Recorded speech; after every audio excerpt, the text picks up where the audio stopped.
We're debating the motion that has been. Right now we're debating the amendment, as I understand it. Amendment, beg your pardon, thank you. Right? So I was trying to do both because I know we're going to come back to the main amendment on the date. We're not, procedurally, we don't do both.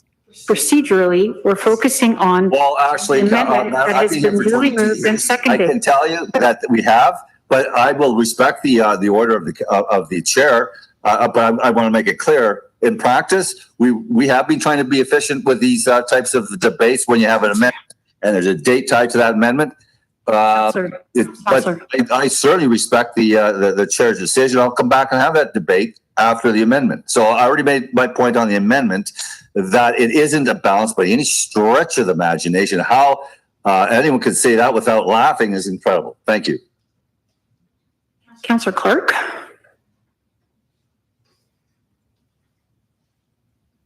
It's been a long day. It has.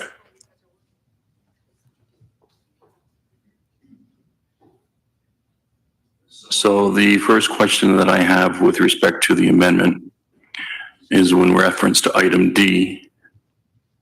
And the suggestion is that we are going to do an unpaid leave if the city runs out of the supply of rapid tests.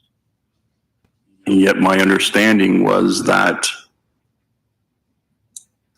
the paid leave provision was established by HR to augment and offset the fact that the city ran out of the rapid tests. And I get comment from Ms. Fontana on that understanding. ED Fontana, can you clarify that in the rationale? Thanks. So through you, Madam Chair, when we had originally put in those provisions for a paid leave of absence in the event that we didn't have enough rapid tests, that was back in January. Mm-hmm. And in fairness to the employees, they weren't aware of the circumstances, and it certainly wouldn't have been fair to them to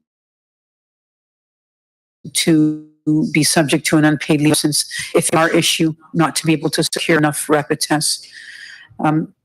At this point, I'm assured, as I mentioned earlier, that we will have sufficient rapid tests going forward till at least September 30th. So I'm not concerned. But in terms of the paid versus unpaid leave, in the event we don't have the rapid tests, I would suggest it's a different point in time now. So employees have had the advance notice. There were different outcomes. Now we're changing course. So the circumstances are different than they were in January in terms of why we would have applied the paid provisions versus unpaid provisions at this point in time. And so we have, as a municipality, been offering the rapid test to our employees. The policy was take an education course, be tested twice a week, follow the procedures that we've outlined in terms of distancing and masking, et cetera, et cetera. And so your suggestion now is that if we run out of those tests, it would be appropriate that we not pay the employees because we've run out of the tests? Through you, Madam Chair, I don't think I'm suggesting that, Councillor. I think, in explaining the circumstances in terms of the timing, but I do think given the circumstances, even now, if we do run out of the tests, and I don't have a concern that we will, I would suggest that we not place them on an unpaid leave of absence. I think there's a lot of issues stemming from that action in and of itself. So I would suggest that we just continue and place them on a paid leave of absence, hopefully for a very, very short period of time. So with reference to D then, your suggestion is that we maintain the paid leave of absence if we run out of the tests? Or you're comfortable with the amendment indicating that it would be an unpaid leave if we run out of the tests? Through the chair, I think I'm suggesting I'd be comfortable with either one. Well done. I would, in the grand scheme of things, again, it's a remote possibility.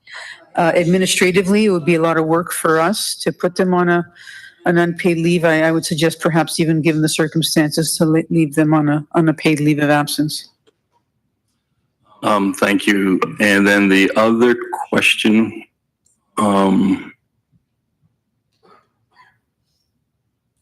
so where was the other amendment? Sorry, Councillor Danko.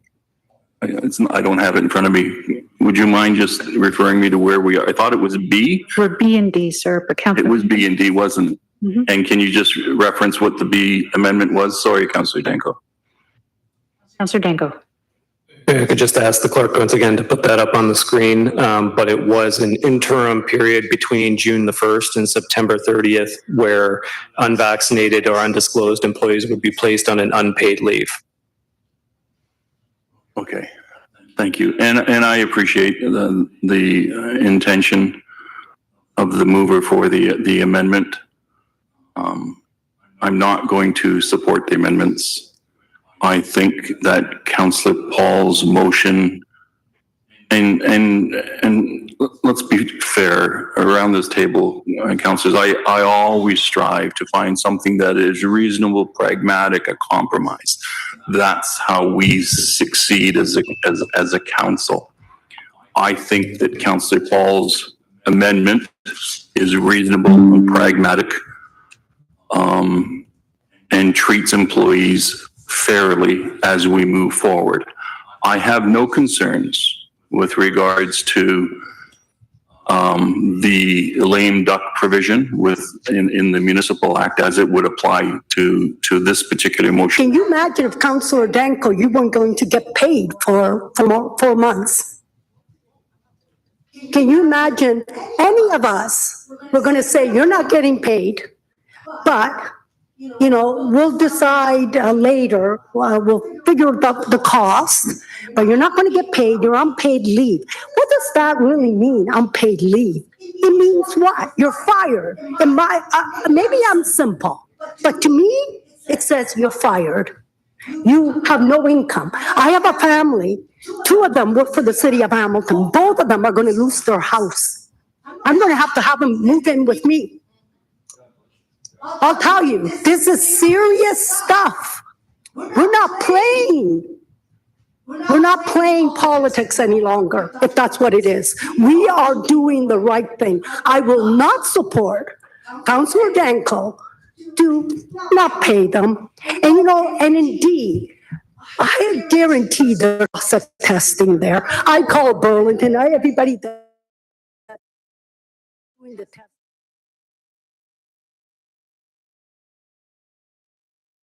Running out. I would go grocery store and they would give me, here's another one, here's another one, here's another one. I don't need it, I said. No, take it, it's free. And we're talking about, just in case we run out, we're going to make sure we don't pay them. What? I don't understand any longer. I'm here to ask you one thing. Let's find the cost. Let's be transparent. When we tell people that they're out of a job, we're saying, it's okay, you don't need the job. You know how much houses cost. You know they're well over $1 million. Have you gone grocery shopping? I have, and I'll tell you, I've got a good pay, and I thank God every day. But I'll tell you, I don't know how people do it. Can you imagine not getting a paycheck? 2 families working, 2 husband and wife working for the city of Hamilton. And you may say, well, just get vaccinated. That's all you need to do. Really? They were critically thinking what they should do with their own body. And I heard many times people say, it's my body, my choice. So let's not play this game about changing the motion. I would like to change, so if we could move it to November, and the reason is this, we'll have more time, we'll have a new council, we'll know the cost, we will know where COVID's at. Half of the world has moved on, did you know that?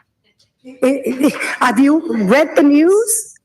Or am I in a different world? I can read, and I've seen articles that people have moved on. Denmark doesn't even have any such thing as a vaccine. So I just want to make it clear. If we amend this policy, we're saying you're fired anyways. And I don't want to put people on the street. Everybody in this council that cares for the people that live on tents, you don't want more tents out there, all right? You don't want more people saying, I lost my job and here I am. And no matter what the issue is, and I want to tell you something. Do you know when I read all those emails, when they call me, and honestly, I could show you them. I read them over and over and over again. Not once when they called me that I talked to them, I said, why don't you take the vaccine? I don't want to know their issues. I don't want to know their personal issues, their health issue. You want to know some of my issues? I could tell you, I've got issues, but I'm not going to tell you. Everybody has a privacy, and this motion simply says, let's be transparent. Let's look at it again. Let's look at again how much it's going to cost. And let's make a decision when we know more about COVID. And that's the thing that we should do. So I hope all of council, all of them, we have 100% of us that says, you know, maybe it's the right thing to do, and we do it. Thank you.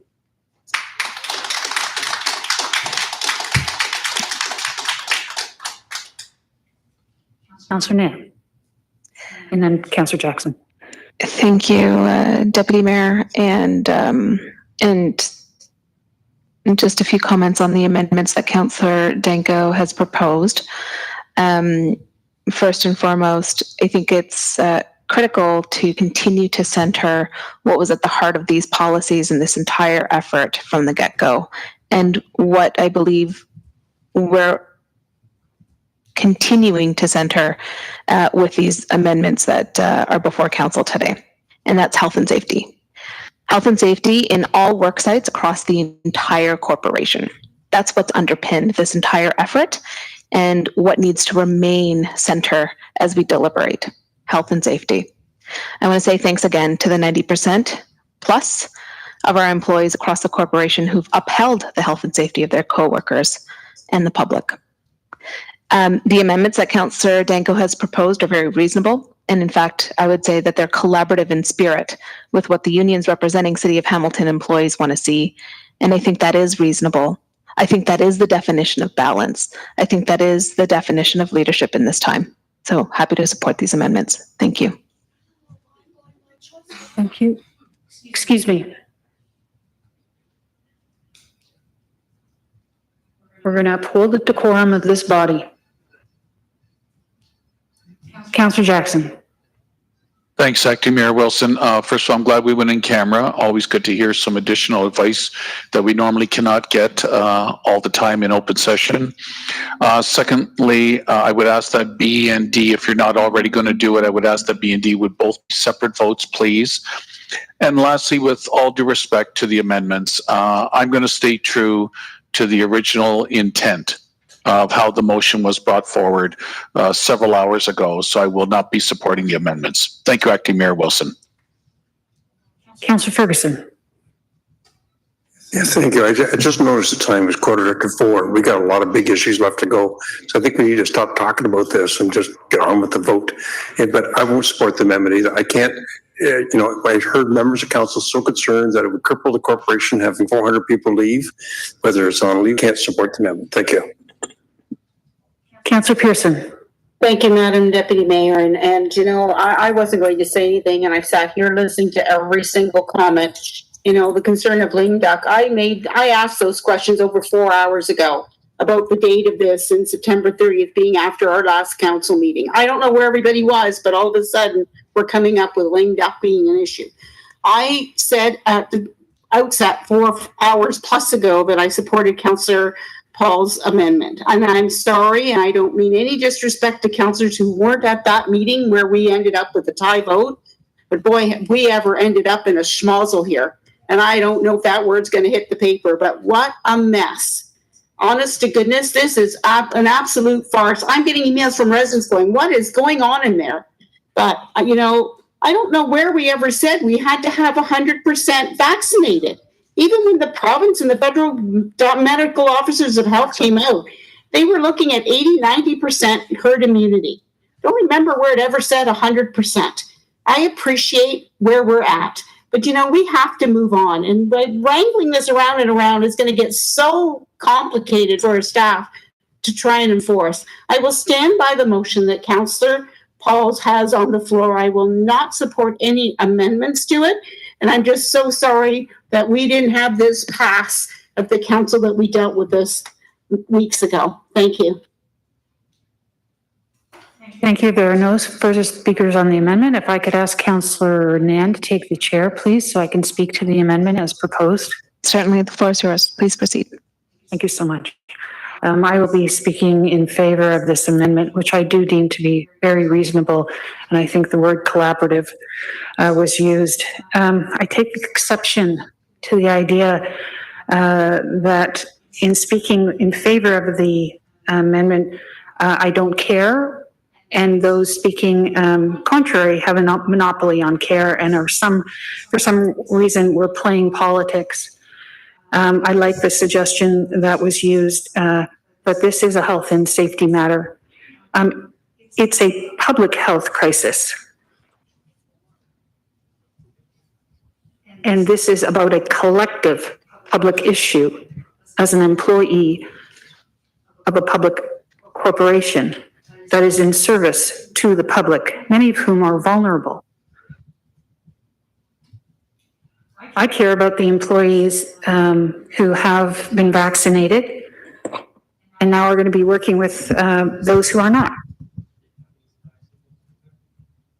I care. I've never seen that in a blanket of care, anyone ask, why don't we survey those employees to see how they feel? What did they care about? What's their security? What are their worries? Maybe they might have to leave. Some of them are immunocompromised. And for those who are putting a whole bunch of scenarios on the table, those very same people voted against a mask mandate in trying to uphold the security, health, and safety and well-being of our workers.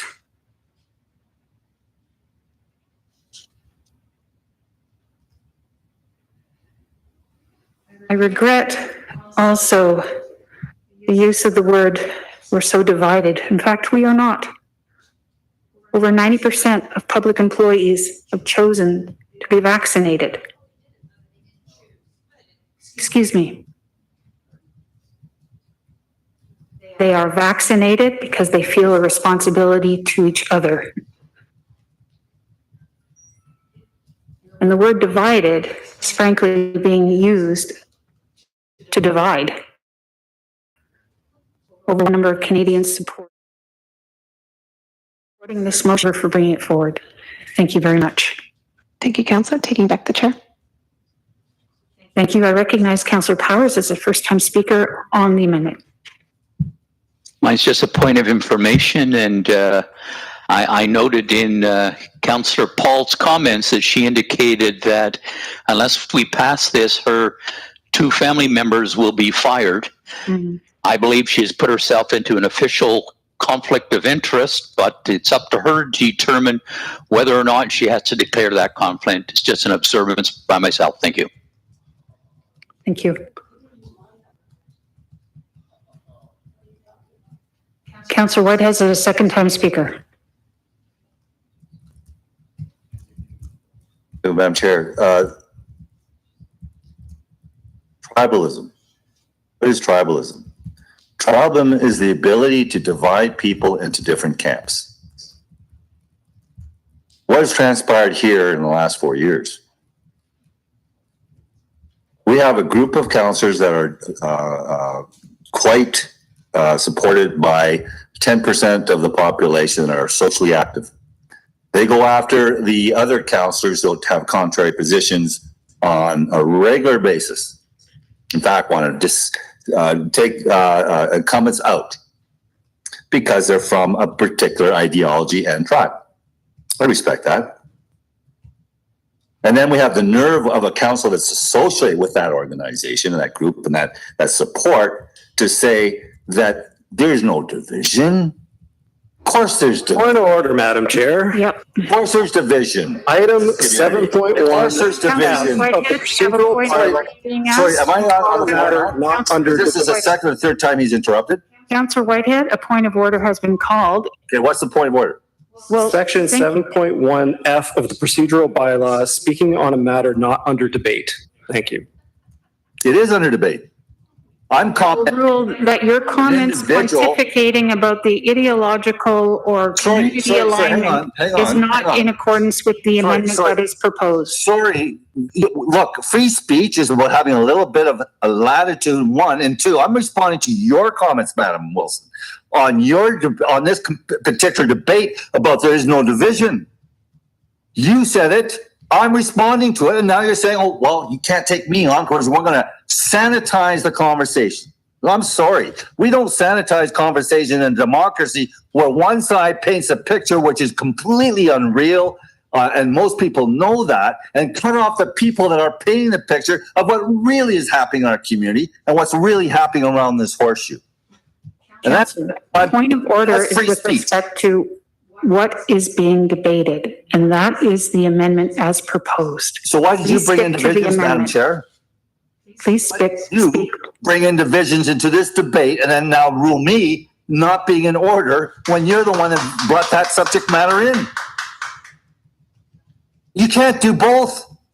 Are you challenging the chair? I'm asking my councillor colleagues that to watch evil take place and stand by and do nothing about it is wrong and puts you in that position too. This chair brought in the whole question about division. I'm answering to that question of division, and no one else wants to say anything about her continued interruption about the very fact that she's the one that raised it, not me. I'm commenting on it. You can't, it's like, you can't raise it Challenging and the question chair? my comments. You can't.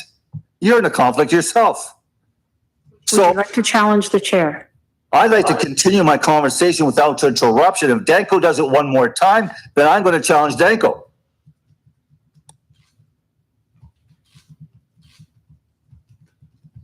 Councillor, A collection. you have been asked to speak to the motion. I Please. am. Madam The Chair. amendment. You said there's no division. You actually said that, did you not?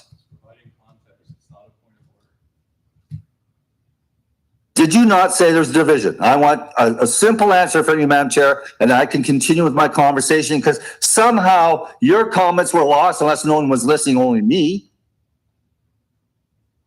So can I ask, if I'm out of order, were you out of order? I gave the chair away when I made my comments. I wasn't called out of order. Well, the question I'm asking you is you raised division. I'm answering, responding to division, and you want to what? Say I'm out of order. Do you think that's A point ironic? of order was called, and the passage from the procedural bylaw was referenced. So, and I am Have to talking, speak and to that's the the third motion. time that Danko is interrupted with something that's generic. I am speaking directly to this motion that the amendment he's brought forward in respect to what does cause division, because you're creating haves and have-nots in our employment world. And the nerve for people to say this is occupational health, really? So no one's supposed to question the merit of the very conversation we're having in the context of occupational health. The very people that have had COVID and had all their shots dutifully and washed their hands and kept distance, they shouldn't have questions either. Like, come on, wake up. The community does have questions. The community is wondering why the professors are saying one thing, but they're experiencing something different. That's fair in a democracy to ask those questions. It's fair to have that conversation. And that's a very conversation that I'm prepared to have. But don't count or undermine that conversation. I'm not saying that you're wrong, but I'm certainly not saying I'm wrong. I'm saying there's a conversation and a dialogue that needs to take place and a better understanding and appreciation of the years of employment, years of service, that 90% how they feel. That's the division. That comment is gaslighting. That is what creates division in this community, is comments like that, Madam Chair. Thank you. Second time speaker, Councillor Pauls, please. Thank you. Okay, I'm going to call the question, but before I do, I want to clarify something. Councillor Russ Power, I said I had an email of a family that both of them worked here, not my family. I don't have a family member that works for the city of Hamilton that's not vaccinated. So I want to clear that. There's no conflict of interest at all because it's not my Thank you for family. the clarity. That's not what I heard. Thank you, Councillor. Maybe I said it wrong. I said I had an email from my family. Maybe I said my family, but from a family in the city of Hamilton, that husband and wife both work for the city, not my family. So I want to be clear. So let's call the question, let's go to the vote, and remember, these are people's lives. That's all. Question has been called, seconded for the call to the question. Councillor Ferguson. Question has been called on the amendment from Councillor Danko. It's duly moved and seconded. Councillor Clerk Holland. To the chair, just for clarification, was there a request to split the amendments? Oh, yes, I Between thought B I and heard D? I just Councillor. want to clarify for Janet. Okay, Yes, thank you. Beg your pardon. Thank you for that. Sorry, Councillor Jackson. can I just ask something? We're recently changed the date. Excuse me. Councillor Johnson. Yeah, no, I'm getting a little confused. So the original motion that was on the table has been amended by Councillor Danko. Councillor Danko basically copied and pasted the motion, but he changed B and D, correct? Yes. Okay, so we're going to be voting on the amendment, and then we'll go back to the original motion. Thank you. I would want to make sure that I know what I'm voting for. Thank you. So Clerk Holland, if I could, the request to separate them out and vote accordingly, but we are separating them out because that is the amendment, no?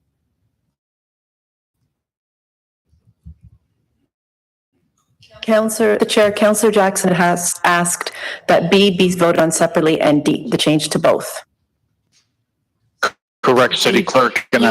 Sorry, been changed from paid and amended to unpaid.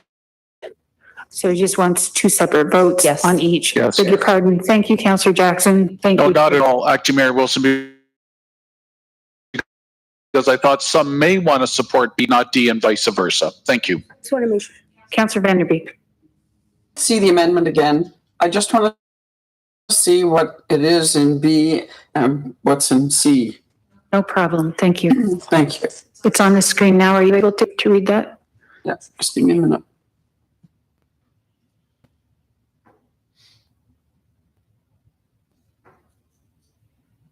Thank you very much. Not at all. Okay. So, sorry, Councillor Pauls, did you wish to speak Yeah, I to know. the amendment? No, I just want to ask if you should change the date. Okay, that is not Oh, it's on not the in? floor. Okay, all right, Okay. all right. Okay, that's fine. Yes, it has been, but before I vote on this, I want to be sure what I'm voting on. In item, in paragraph sub D as in Donald, it shows it being changed to unpaid leave as Yes. opposed to paid that's in the original motion put on the floor by Councillor Pauls. Yes. And I believe in ED Fontaine, actually, I think was leaning more towards being paid, as would be simpler in the processing for HR. Yeah, we received advice on that in camera, and then you heard Edie Fontana speak to it after. Thank you. Put the fucking vote up. Excuse me? Okay, so there's some unparliamentary language that occurred. I don't know where that surfaced. Councillor Pearson? It was not me, Madam Chair. No. Thank you. So a member, I think a mic was activated, and which is unfortunate. So Councillor Pearson, I know it wasn't you. So do you have any further questions? No, I do. Thank you. Thank you. We're separating out B and D, okay? So if we can move on, sorry, Councillor Pauls, the I just want question to has be been clear. called. I don't want to amend anything, so I'm just wondering. Okay, all right, that's fine. I just want to make sure I vote the right way. So are we doing the amendment now? Yep. Okay, great. All right, So we have a request from a colleague to vote, split them so that Okay. we can vote one Thank you. at a time. thank you. Okay? Yeah. So, Okay, thank you. I'm putting the vote for the amendment to be now.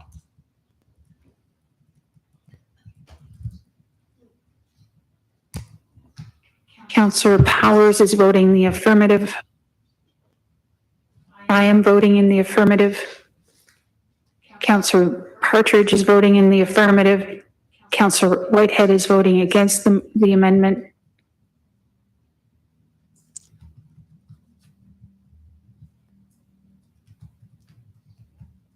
That's defeated 5-9. So we'll go on to then D as requested on the amended. D, please. D as in dog. So on D, Councillor Powers, affirmative. Maureen, Deputy Mayor Wilson, affirmative. Councillor Whitehead, nay.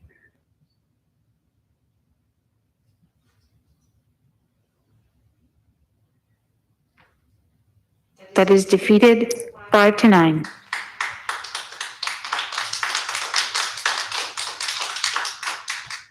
So we are going back to the motion in its totality as proposed.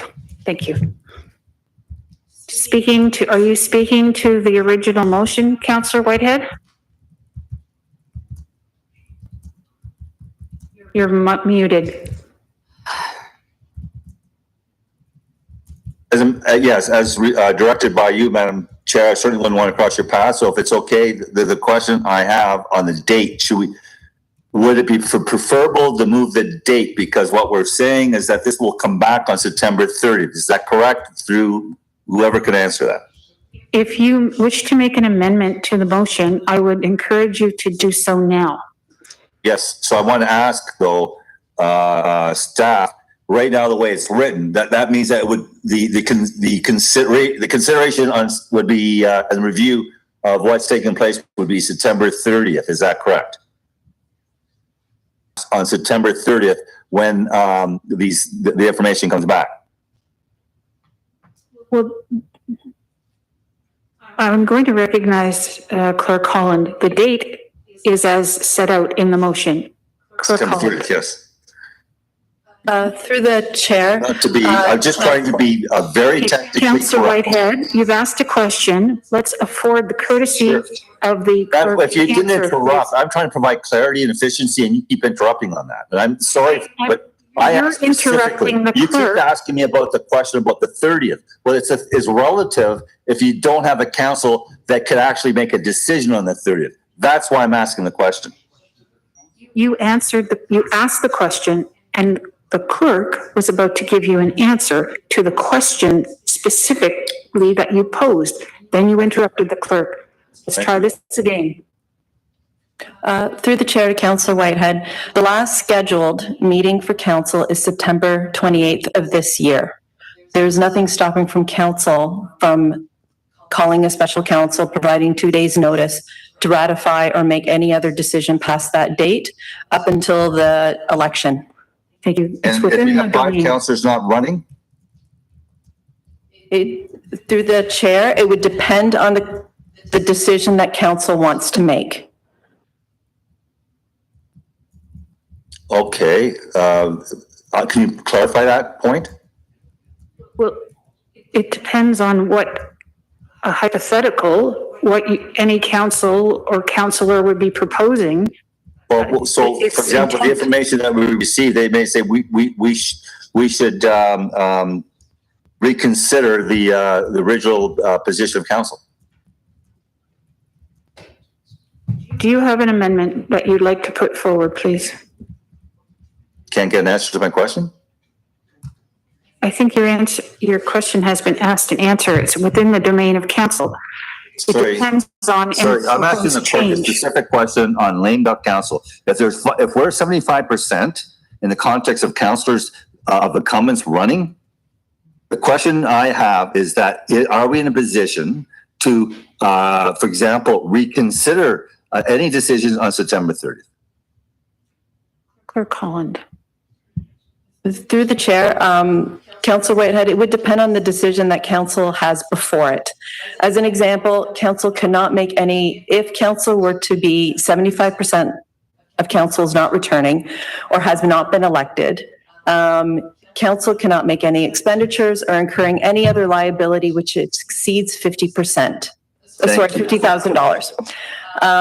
You cannot appoint or remove from office any officer of the municipality. So it really depends on what decision is before council and whether council is acting within the lame duck provisions under the Municipal Act for restricted acts or not. Thank you very, very much, Madam Clerk. I really, really appreciate that answer. It took a while, but we got there. So then with that answer, the question becomes one, should we, I'm just looking for consensus. I'm not looking for a debate.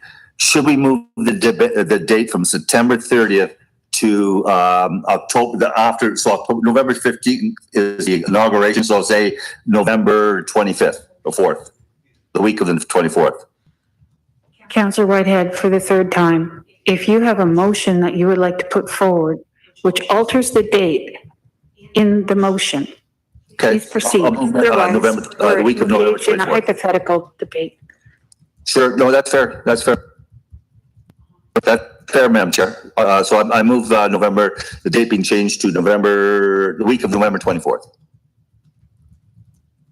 Do you have a seconder for that? Oh, so I put it on the table if there's a seconder. Councillor Marula? Councillor Clark to the motion? I'm trying to understand the necessity to change it to November. I fully am aware of the lame duck council provision. The policy that we're approving here today would stand if we were into a lame duck provision. So there's no issue here. Staff. What's the purpose of a day of September 30th? Councillor Whitehead, I'll recognize the chair. It's incredibly disrespectful for any councillor to interrupt another councillor who is speaking. The councillor involved in this has been on this council 22 years, and he knows he should not be interrupting another councillor.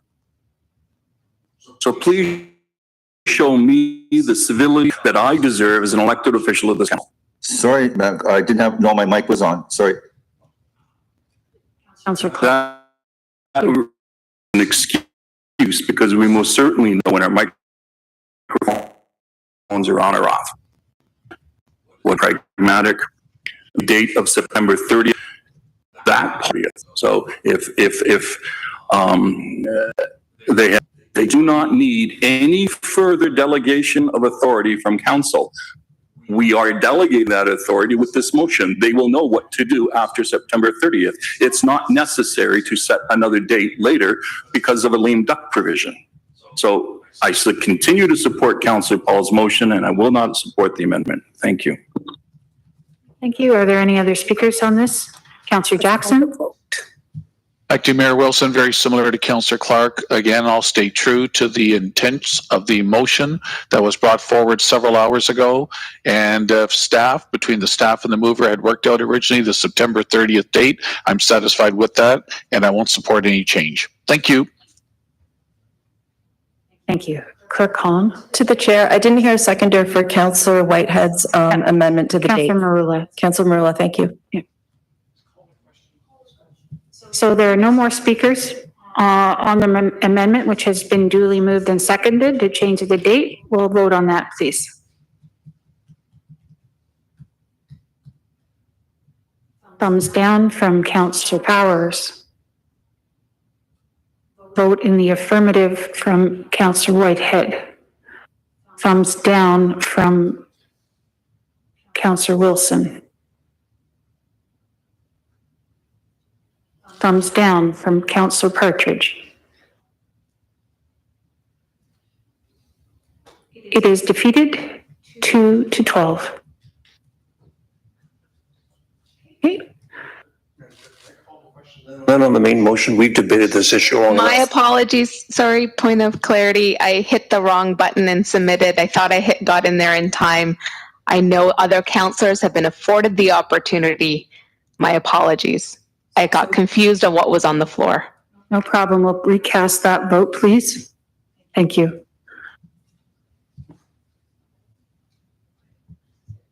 Oh, Janet, put the vote up again. Thank you.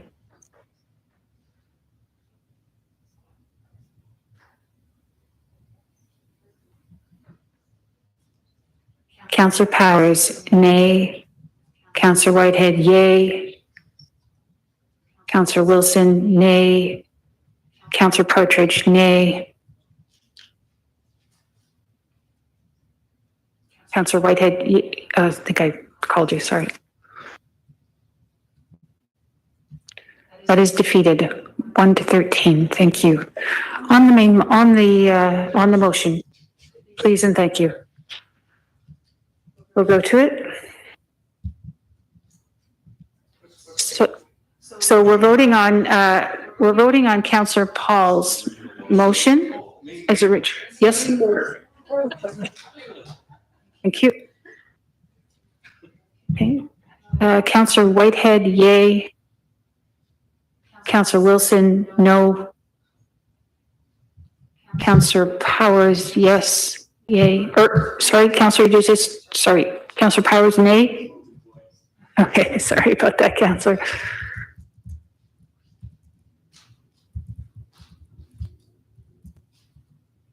That carries 11 to 3.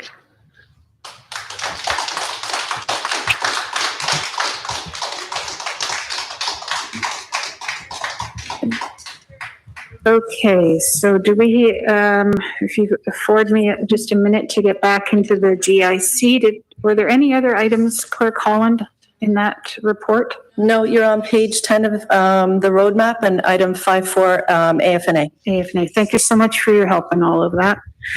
We're at 5.4. I move a recess for until 5 p.m. It has been so moved. It is seconded. So I have to leave by what, I have to be at a public meeting in Lancaster by 6. Yes. And so if you take a break, you may lose quorum. I don't know. If we lose one, Clerk Holland, will quorum be lost? No, quorum will still be present. I think for reasons of health and safety, a break is in order. We'll vote on the break, please, before I lose you, Councillor? Who is the seconder? It is Councillor Danko. Councillor Whitehead, yay. Councillor Powers, yay. Councillor Wilson, yay.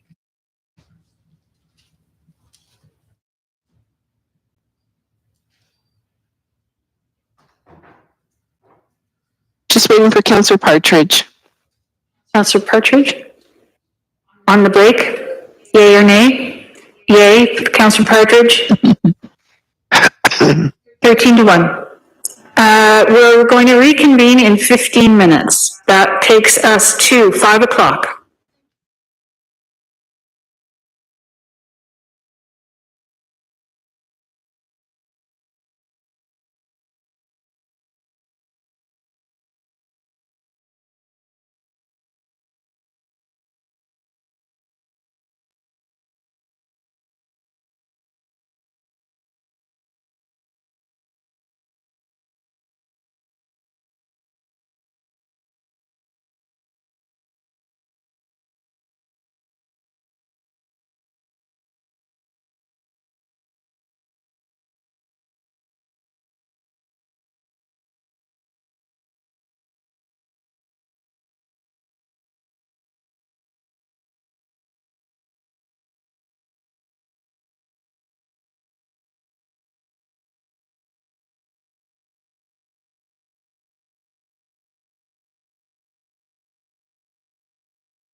Thank you. It's been duly moved and seconded. Any questions on this item, on this report? I recognize Councillor Jackson. Thanks. And I'm very happy to see that the Ottawa BIA was so hungry at the committee, not at Grants Committee, but at AF&A did receive the appropriate funding. They had just apparently clicked on the wrong category with their application. It was a fabulous success. The So Hungry event on Ottawa Street that Councillor Murray actually supported. And I'm glad to hear that the nice little Binbrook Santa Claus got its money, so Santa Claus can visit Binbrook this coming November. Very delighted. But I've always been a strong advocate for Santa Claus, especially in Hamilton. And I just want to make sure that there was approvals given to a number of great organizations, and so many have come through the last 2 years where they have shut down their events, as we all know. Acting Mayor Wilson, unfortunately, but only because of COVID. And I just want to make sure that we're not being overly restrictive in terms of trying to help these organizations get back on their feet. Many of them want to resurrect and reactivate their great events. So I just want to know, is there any update through you to if Director Morgan Stahl is available, who oversees the grants team? Is there any positive updates at all under Roman numeral 4 that says that some outstanding arrears, some groups had to be repaid? If she could even give us some quick update, and if there are ones that weren't repaid, are they still, staff still working through that so that they can hopefully have their event this year? And in Roman numeral 5, additional information was needed, again, for the Hamilton Santa Claus Parade, Polish Symphonia Choir, and about a dozen other organizations. Just wonder if she's just got some general updates for us, please, and if conversations are continuing. Through you, Acting Mayor Wilson, please. Thank you, Councillor. Director, and if you could introduce yourself as well. Thank you. Through the chair to the council member, Morgan Stahl, Director of Government Relations and Community Engagement. Members of council may recall that in the subgrants committee report, as Councillor Jackson has articulated, the grants staff recommended that the organizations that were in arrears with the city settle those arrears before new funds were allocated. So there were 7 organizations which were articulated on that subgrants committee report. Items 4 through 7, we are still waiting for information, but have been in contact with the organizations. The Golden Horseshoe Beekeepers Association has been paid. The Hamilton Wentworth Association has been paid. The Hamilton Wentworth Soil and Crop Improvement Association has been paid, but items 4 through 7 are still outstanding. Staff are committed to continuing to work with those organizations in order to ensure that those arrears are paid back to the city before new funds are allocated and flowed to those organizations. In category C, there was a number of groups that required follow-up due to outstanding information. I'm happy to report that with a number of those organizations, things have been resolved. So for the Industry Performance Makers Arts Organization, it has been resolved since the grant subcommittee meeting, as well as the Greater Hamilton Arts and Events. In addition to Pride Hamilton, the Hamilton District Soccer Association, Chamber Music Hamilton, Flamborough Santa Claus Parade, Hamilton Waterfront Trust, and Hamilton Santa Claus Parade Committee. There still remains 3 to 4 organizations which we are still waiting on information from. One of the organizations, there was a death in the organization, so we are granting an exception to that one. But staff, again, are committed to working with each of the applicants in order to ensure that we receive the appropriate information and do our due diligence before flowing those funds. Director Stahl, all very encouraging news from what I'm hearing, Acting Mayor Wilson. And I was very glad that the Grants Committee also put in, instead of just leaving it open-ended between now and the end of the year, again, with many candidates going through a fall municipal election, not knowing what the status might be, and leaving everything, if you will, in the bailiwick of staff's hands, that I'm glad that Grants Committee put in, if you see in Roman numeral 6 and 7, that staff will report back before summertime. I would hope that would be somewhere around the Canada Day holiday, with respect to status of the organizations that are approved for funding, again, pending some conditions and or additional information that's required. So it sounds like many of the groups and with staff, where necessary, Acting Mayor Wilson holding their hands, many of them getting back in sync after a 2-3 year hiatus, unfortunately. Many of them totally volunteer driven. A few may have a paid executive director, but most I know are volunteer driven, like the Hamilton Santa Claus Parade. So again, we'll keep a watchful eye, and I know through Director Stahl and her great team, we'll continue to communicate, and with Chair Johnson letting us know if there's any little hiccups along the way that may need to be brought back to AFNA Standing Committee as well. Thank you, Acting Mayor Wilson, for letting me get that out to the public. Thank you, Councillor. There are no further speakers on this item. It's duly moved and seconded, please.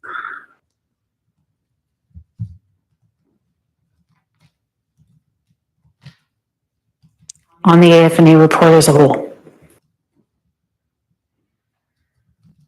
Voting in the affirmative is Councillor Powers. Councillor Wilson.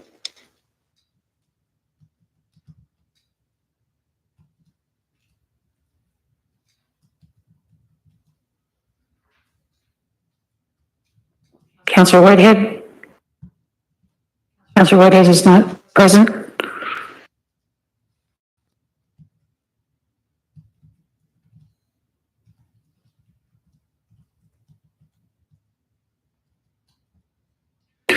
Carries 13 to nothing. Thank you. 13-0.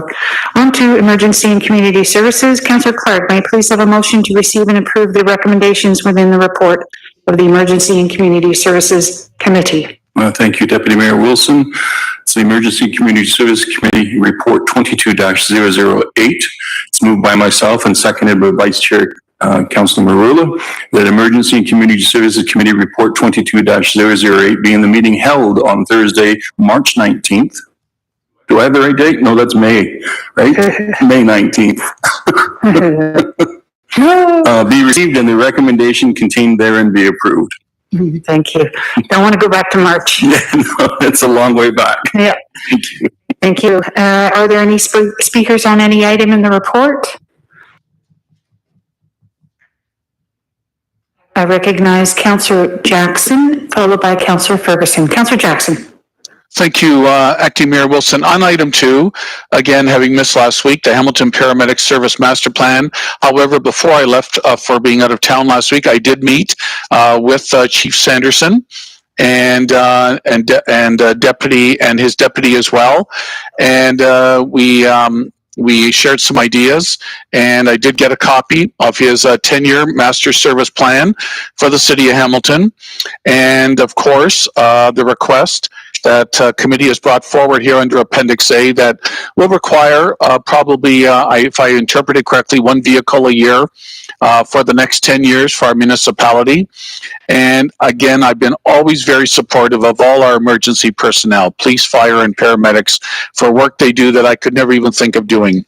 Having said that, Acting Mayor Wilson, I'm just going to pick up on this theme and not let go of it, please. If once again, Director Morgan Stahl, our excellent, fine government relations new director, is between ministry staff, Lynn's staff, hospital staff, Chief Sanderson and his staff, and the municipality, our upper management, our city manager, and Director Stahl, we need to permanently, finally address the backlog and the queuing up that's occurring at emergency wards in our hospitals by the paramedic vehicles and by our EMS staff that are sitting there often for hours, 30,000 hours of sitting at emergency wards by our paramedic staff last year could have meant 4 to 5 more vehicles on the road dealing with code 0 events. So through you to Director Stahl, if she can give me an update that this mission, if you will, has not been lost upon her, and maybe she's going to hopefully bring some updates to us in the near future. Thank you, Acting Mayor Wilson. Thank you. A person of tremendous abilities. I'm sure you will concur. Director Stahl. Thank you. Through the chair to the councillor, and I would welcome feedback from Chief Sanderson as well. I know that we've had a few conversations about this, and council may recall that in our provincial priorities and advocacy materials approved by council a few months ago and prepared ahead of the provincial election, we did identify ambulance offload delay as one of our priority areas and one of our key advocacy areas. So in our priority materials, there are specific reference to investments in healthcare to address emergency health services modernization and ongoing issues such as lengthy ambulance offload delays, health equity, access to care, and the need for innovative models that improve care. So those are materials that were shared with all of the major party platform, the major party leaders, our local candidates here in the 5 Hamilton-based ridings, and we continue to push when we are having conversations with officials at the provincial level. I would perhaps defer to Chief Sanderson because I know that he's done some significant advocacy through working groups and tables that he participates in with deputy ministers, and then perhaps if General Manager Burden has anything to add.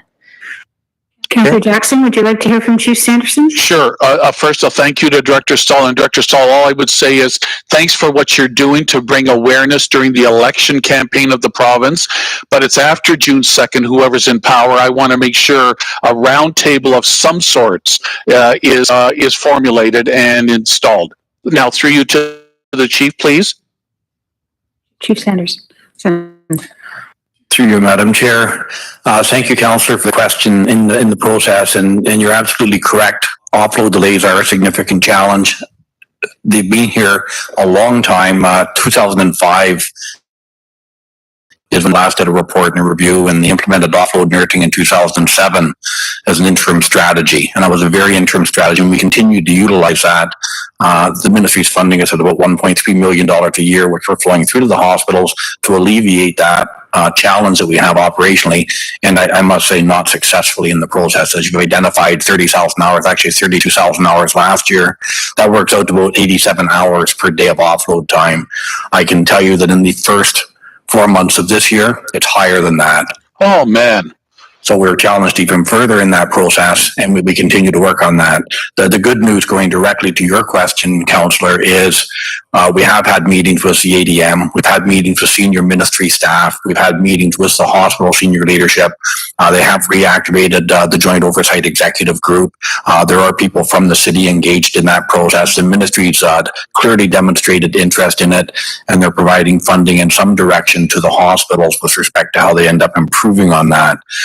Having said that, we've also gone forward with the Ontario Association of Paramedic Chiefs and with the Association of Municipalities of Ontario in creating a position paper for the province and trying to advocate for a provincial solution on it.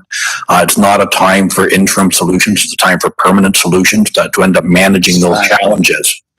And the challenge is, and I identify with the fact that it's a challenge financially for every municipality that's dealing with it, including our own. But the number one that we're concerned about is the patients that are on the stretchers for long periods of time, sometimes as long as 10 to 12 hours. So we do have to get that resolved. It's not appropriate, it's not acceptable in that process. The second part is that these are hospital problems and hospital-wide problems or hospital flow. That's what the ministry is focusing on. And the municipality should not be covering the cost of staffing hospital hallways. So we identify with that.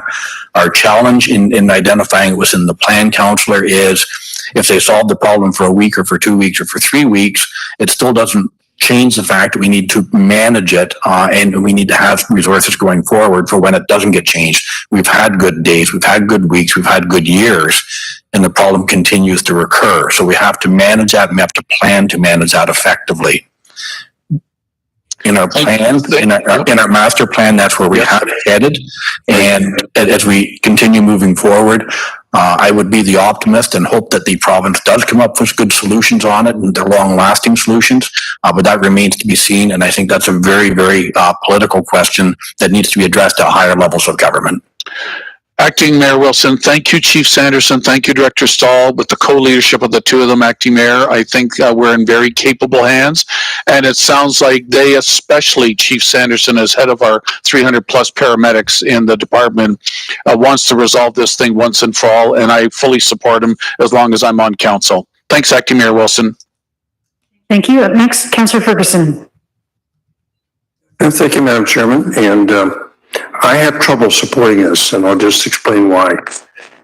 As I read page 175, it was a very comprehensive document. Page 175 is a matrix that sets out the impacts of the 10-year plan. And by the way, I'm very skeptical now of 10-year plans, and transit is the big one. We had a 10-year plan there, and every year staff come back, well, you approved a 10-year plan, therefore we're implementing it. It doesn't matter what the ridership is. Ridership is significantly below what it was pre-COVID, and we've invested 10% per year or better every year since the start of this 10-year plan. We're not seeing increase in readership, but we're putting a lot more resources on the road. And I'm worried we're going to fall into the same trap here. They're asking for 12 new ambulances over 10 years, 120 new paramedics, a cost of $13,625,000 over and above inflation. And so this is a commitment we're going to make to future councils, is that we're going to take on this hit when we're not solving the problem. I sense we've given up on the offload. I've been hearing about that for about 14 years now. I remember 2006 when that first came on. Chief Gayer needed 60 more paramedics because of this offload problem. And nobody seems to be taking ownership of it. And my fear is that we're the easy hit. Go to council, they'll give us the money, and rather than try to fix the problem. He had the same problem when I was chairman of the Police Services Board. There's a famous photograph that they used to put up on the screen, 12 cruisers sitting at the St. Joseph's Emergency, because that's where the mental health patients went. And so they solved it. They put in a rapid response unit, which puts a mental health worker in the car with the cruiser, with the sworn officer. So they go to a scene, the officer gets control of the scene, the mental health worker takes over, diagnoses the individual, and they don't go to St. Joe's anymore, they take him directly to where he needs to go. And the problem is solved. Costs went down exponentially as a result of that very aggressive action. And I got to hand it to former Chief DeCare. He was the author of this thing and come up with the suggestion that he took to the board. You know, I'm tired of hearing about this offloading problem. I remember Paul Johnson putting it up on the screen where they're putting a television display unit in every hospital showing how many ambulances are available. And when I got low, the sirens would all go off and they quickly try to offload ambulances to get them back on the road. I don't know whatever happened to that, but it didn't work either. You know, maybe the solution is to turn over ambulances, land ambulances, to the hospitals. They're the big issue here. And let them be responsible for both the patient care, whether it's in the ambulance or in the hospital. Because quite frankly, this is downloading healthcare to municipalities. They're using us as a hold room with all our ambulances sitting there with two paramedics waiting to get offloaded until it's convenient for them and convenient for the patient to move them into the hospital and start to treat them. And it just is not a sustainable strategy. And that's what I see in this 10-year plan, is to keep throwing money at it, throwing money at it, throwing money at it. And it's just simply become unaffordable. I'm not blaming Chief Sanderson, because I think he's doing all he can to fix the problem. But it's a political problem. I heard him say that. And we got to get this in political people, and we got to have a strategy to do it. You know, Councillor Jackson talked about it with MPs, MPPs, and health, and you know, the hospital presidents and our staff trying to deal with this problem. But to sit here today and come for the next council, because inflation's running at 5-6%. I see that the crane operators just settled at 5% per year for 3 years, is because the cost of employer-related costs are going to go up exponentially next year unless inflation comes under control. And it appears like it's getting worse, particularly with food, housing, and food. So I just don't want to throw this out there. I want the tension to stay on the system. The chief can still bring in his budget every year. We can deal with it, but I don't want to commit future councils over the next 10 years to spending $1 million a year extra above inflation and above what they had the previous year to become a hold room for hospitals and solve their problems in the emergency room. So I can't support it. That's all. Thank you, Councillor Pearson. Thank you, Madam Deputy Mayor, and I'm not on emergency community services, but I want to thank Chief Sanderson and Deputy Chief Russell Croker for meeting with me yesterday, and I was out of town, but held a virtual meeting so they could go over this with me. I'm very supportive of the master plan going forward. As was explained to me yesterday, this plan was started in 2019, pre-COVID. We've had a lot of things hit the wall since COVID. And we also have to keep on the table that had to be reflected in these plans is the grids 2 projections. We all know where our projections of populations are for 2041 and 2051, so they all have to be reflected. Another point that I know was raised and brought to my attention is we're going to speak of the gray. We're being called the gray tsunami now. So we have a major aging population, and servicing of an aging population is going to get much more demanding and costly. So I certainly very supportive, understanding what the chief has to work with as far as your funding from the Ministry of Health. We only get coverage of 50% of the prior year's budget, and I know that he's doing everything he can to address the service and the offload issues, and I don't disagree with him that we have to keep the province's feet to the fire on this. I can tell you most recently, I had a very unfortunate situation of having to call 911 for a friend and being taken to the hospital and receiving care, phenomenal care, not only by the ambulance attendants, but also by the hospital, and fortunately being unloaded in a reasonable time period, concerning she was taken to General Hospital. I understand what the chief is trying to do here. I want to also just make mention, and I'm concerned hearing that, yes, it's a 10-year plan and we're going to keep this moving along. We did have the master plan for transit, but we did freeze it for 2 of the years so far. So there are times where we may have to do this. We may also look at a windfall of something coming down from the province. So we have to keep, our eyes open on that as well. But I am supportive of this. I have expressed concerns just for the residents of Ward 10. The concerns of increased services towards the easterly end of the city, and we spoke of the station at Glover Road in Burton, the potential of having an EMS presence at that facility. So I just, for the residents who may be watching, want them to be sure that, I'm keeping all of this on the radar as well as servicing through our community. And I think we also discussed, the chief and I, the new hospital bill that's coming in Grimsby that may see some increased service and efficiencies and timing there as well. But I am very supportive of this. I want to thank the chief for taking the time to meet with me so I could get a great understanding of what was before us today. Thank you. Thank you, Councillor Powers. I don't have a question now. Chief Sanderson covered it all in his remarks. Thank you, Councillor Clark. Thank you. So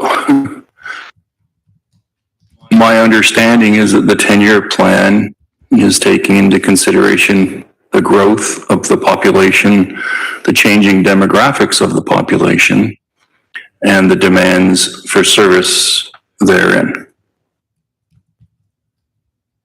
When I went through this master plan with the chief and Ms. Burden,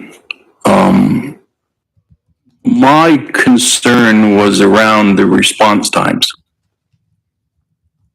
We're supposed to be hitting a 10-minute response time as was prescribed by the province of Ontario. We're shy of that. Now, when I say we're shy of that, I think of someone who's laying on the floor with a heart attack and how quickly advanced care paramedics get to that patient, because their prognosis improves dramatically with quick intervention. I think of those traumas that we have where we have multiple accidents and people very seriously injured.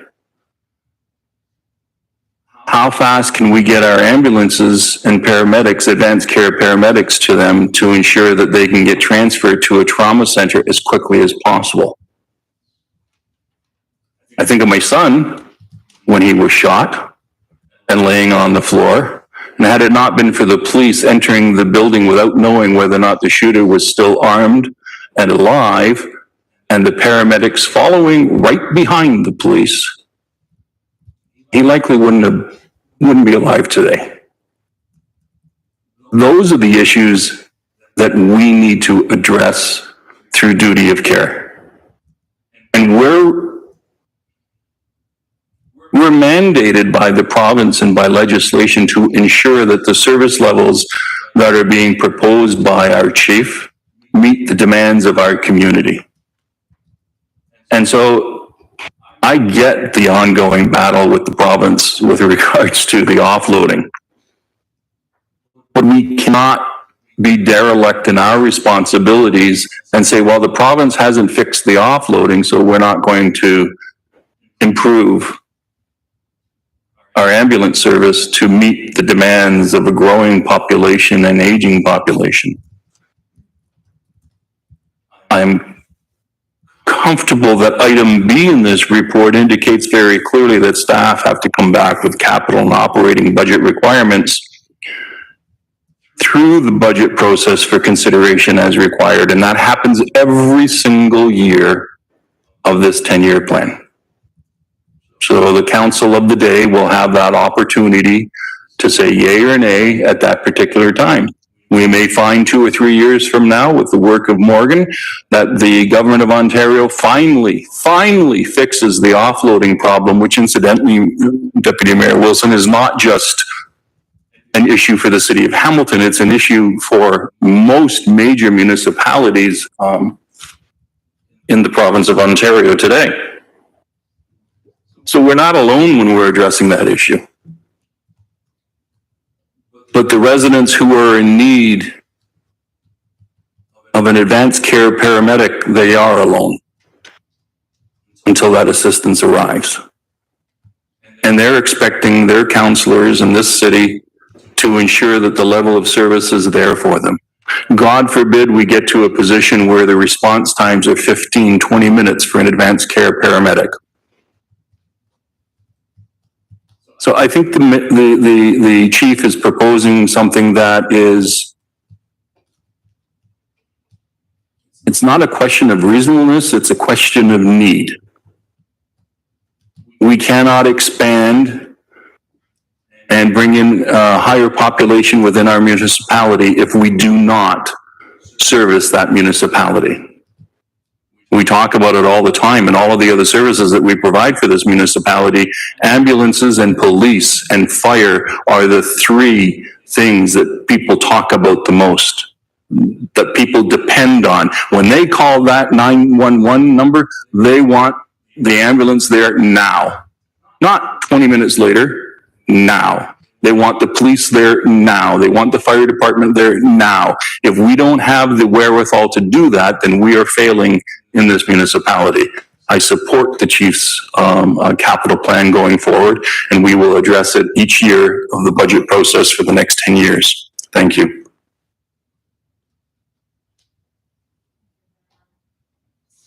There are no further speakers to this particular item. ECS has been duly moved and seconded. Please indicate your vote.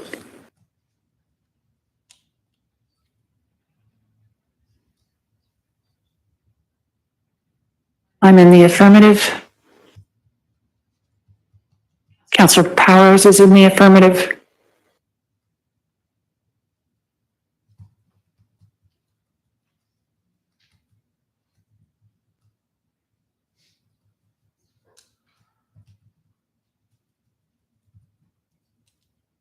I'm just waiting for Councillor Paul's vote. Councillor Pauls has left the meeting. Thank you. Thank you.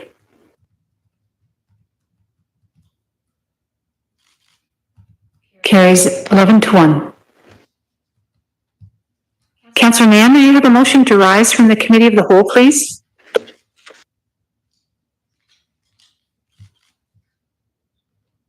Yes, Deputy Mayor, you may just give me a quick second. That moved by myself and seconded by Councillor Clark, that the committee of the whole rise and report. Thank you. Please indicate your vote now. Thumbs up from Councillor Powers. Councillor Wilson in the affirmative.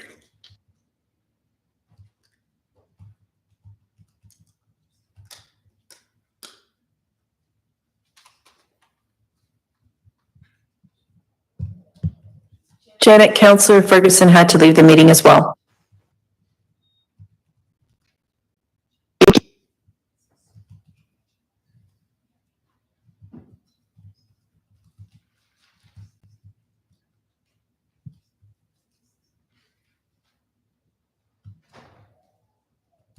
Janet, do you have all the votes? Because we're not seeing it. Yes, I do. It's 11-0. Thank you, Deputy Clerk. We're on to motions. Councillor Whitehead, would you please present your motion? 6.1, please. I don't see Councillor Whitehead, so perhaps I can circle back to that after the remainder of the motions. 6.2, Councillor Johnson, would you please present your motion? Yeah, thank you very much. It's been moved by myself, seconded by the Vice Chair of the Selection Committee, regarding an amendment to the Selection Committee for agencies, boards, and committees terms of reference. Whereas the terms of reference for the Selection Committee for agencies, boards, and committees reflect 9 members of council, and whereas there are currently 8 members of council appointed to the Selection Committee for agencies, boards, and committees, therefore be it resolved that the terms of reference for the Selection Committee for agencies, boards, and committees be amended to reflect a membership of 8 members of council. And may I speak with it, please? Please proceed, but for the public record, could you just identify the councillor who serves as the vice chair? Vice Chair, oh, sorry, Councillor Nan, I thought I did. My apologies. No, it's okay. Thank you. No, that's great. We've tried to meet on several occasions to try to fill some positions before the end of term, and it's been very, very unsuccessful. So we're hoping now we can get quorum down to 4 instead of 5, and then that way we can get our selections made. And this is all for Lorraine, because the poor clerk has tried desperately to get us together, and finally, hopefully, we will be able to get our mandate finished. Thank you. Thank you so much. Any comments or questions on the motion as presented? Seeing none, we can vote on it, please. And to the Deputy Clerk, I recognize, or just to let you know, Councillor Whitehead is back in the meeting. Affirmative from Councillor Powers. Yes, yes from Councillor Wilson.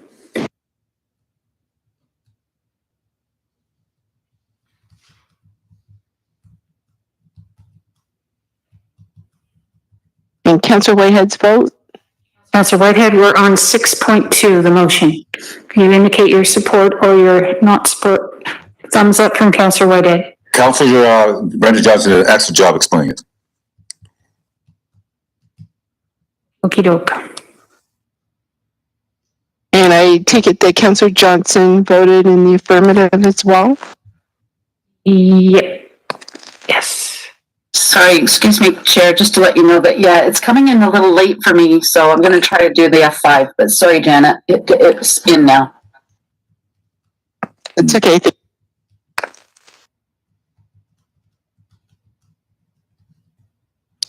Carries 12-0. Thank you, Councillor.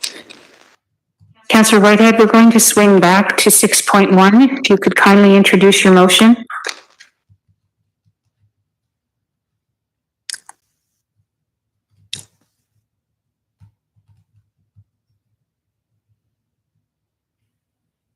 You're muted.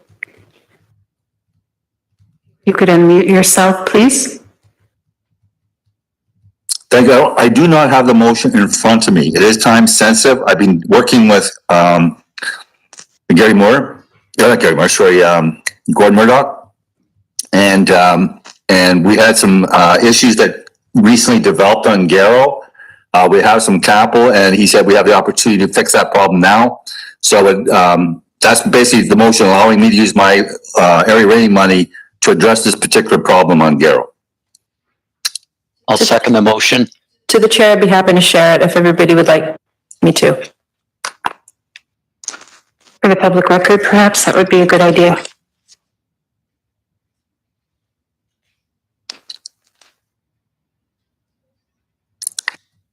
Thank you, clerk. There is the motion for the public record. It's been duly moved and seconded.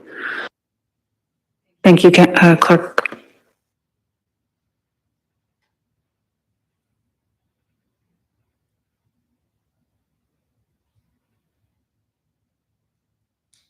Yay from Councillor Wilson on the vote. Yay from Councillor Powers.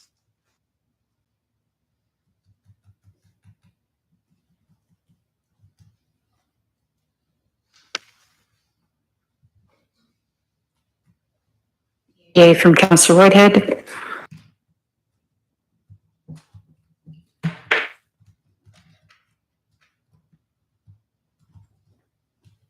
That carries 12-0. Thank you. On to 6.3. Councillor Nan, would you please present your motion? Certainly, it's a housekeeping motion, amendment to Light Rail Transit Subcommittee Terms of Reference, and it's seconded by yourself as Vice Chair of the subcommittee. Whereas committee means a standing committee, subcommittee, selection committee, or advisory task force established by council from time to time. And quorum means the number of members required to be present at a meeting to validate the transactions of its business. And whereas the procedural bylaw 021-21, a bylaw to govern the proceedings of council and committee of council, was amended on February 4th, 2021 to provide section 5.4 quorum that the quorum of all committees shall be half of the membership rounded up to the nearest whole number, whereas the terms of reference for the Light Rail Transit Subcommittee of Council was approved on March 2022 without updating the definition of quorum to align with our procedural bylaw as stated, and therefore be it resolved that the terms of reference for the Light Rail Transit Subcommittee of Council be amended by deleting the voting attendance section as follows. Voting in attendance for purposes of voting, majority means more than half of the committee members present and voting. A quorum for the purposes of voting shall be 50% plus one of the subcommittee members.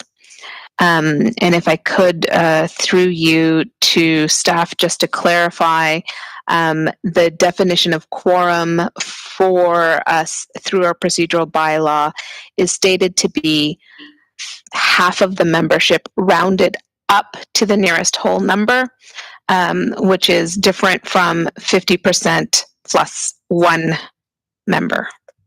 And just clarifying that if clerks could clarify the difference. Thank you. Clerk Holland? Yes, through the chair to Councillor Nan. Yes, under procedural bylaw, committees of council, quorum is 50%. Council itself is 50% plus one. Thank you. There are no further speakers. Councillor Nan, are your remarks concluded? Yeah, it was a housekeeping amendment that I was asked to move. Thank you so much. It's been duly moved and seconded. If we can vote on that, please. Thumbs up from Councillor Powers in the affirmative. Thumbs up from Councillor Wilson. Thumbs up from Councillor Whitehead.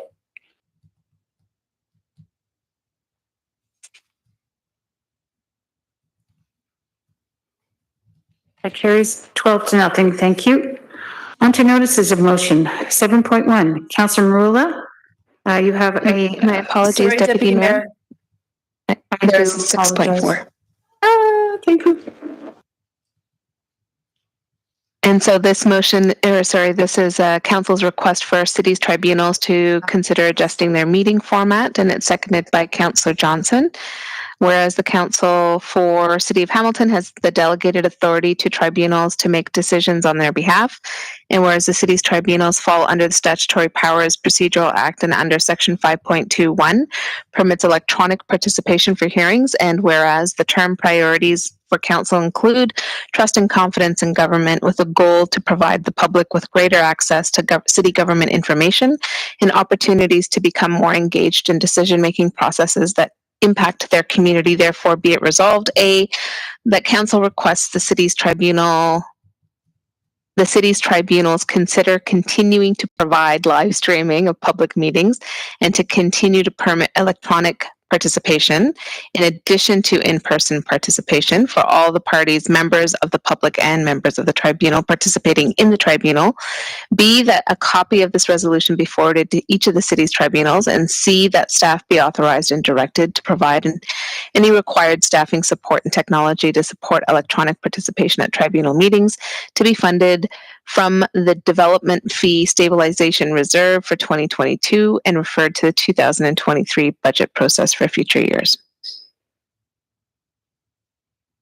Thank you. It's been duly moved and seconded. On the motion, Councillor Whitehead. Just for clarification, is that the licensing tribunal too? Can staff speak to what tribunals would be included in this motion, please? Councillor Clerk Holland? Through the Deputy Mayor, the motion will be sent to all the tribunals, which includes business licensing. It will still be up to the decision of the tribunal how they wish to proceed with their procedures within their meetings under the SPPA. Hence the word request in the motion. Yes, thank you. Councillor Whitehead, does that answer your question? Yeah, so it's not prescriptive. It's in fact whether it can be done within the confines of the rules that those particular tribunals have to work within. Affirmative. Thank you. No further speakers. Let's go to the vote. Thumbs up from Councillor Powers. Thumbs up from Councillor Wilson. Thumbs up from Councillor Whitehead.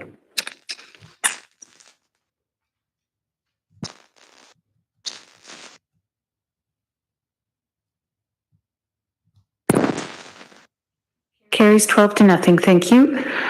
Now to Councillor Marula. May I please have, I understand you are wishing to waive the notice with respect to your item, sir? Indeed. Thank you, Madam Deputy Mayor. And it's moved by myself and seconded by Councillor Jackson that the rules of order be waived to allow for the introduction of a motion respecting the budget increase for the housing for Hamilton Community Improvement Plan for the Roxborough Mixed Income Tenure Demonstration Project. And that's it. Are you able to speak for the reason for the waiving? Staff have indicated that there's time sensitivity with respect to this item. Thank you. Just for the public record. Thank you. Yes. So it's been duly moved and seconded. If we can have 2/3 to move, to waive, rather. Thumbs up from Councillor Whitehead. Thumbs up from Councillor Powers. Affirmative from Councillor Wilson. This is on the waive.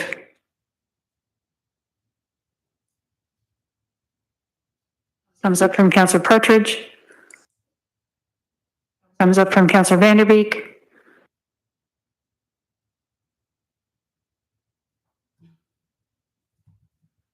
That carries 11-1 with one abstention. Please proceed and introduce your motion, Councillor Marilla. Thank you, Madam Deputy Mayor. And it's moved by myself and seconded by Councillor Jackson, whereas in 2019, the City of Hamilton approved the Housing for Hamilton Community Improvement Plan for Roxborough Mixed Income Tenure Demonstration Project, whereas the intent of the CIP is to establish an innovative demonstration project for a joint public-private housing redevelopment, which will deliver a mix of market and below-market home ownership and rental housing options through the redevelopment of approximately 12.5 acres of land within the McQuestion neighborhood in East Hamilton, Ward 4 East Hamilton. Whereas the city's financial contribution under the CIP is primarily in the form of waivers of development charges and parkland dedication fees. Whereas the Roxborough demonstration project was envisioned to deliver approximately 650 to 750 mixed income and mixed tenure residential units, including 103 family-oriented rent geared to income and affordable rental units to be owned and operated by City Housing Hamilton. Over 200 multi-residential rental units with capped rents approximately 200 to 250 below market home ownership townhouse units, and approximately 100 to 150 maisonettes and condominium units geared towards seniors and smaller households.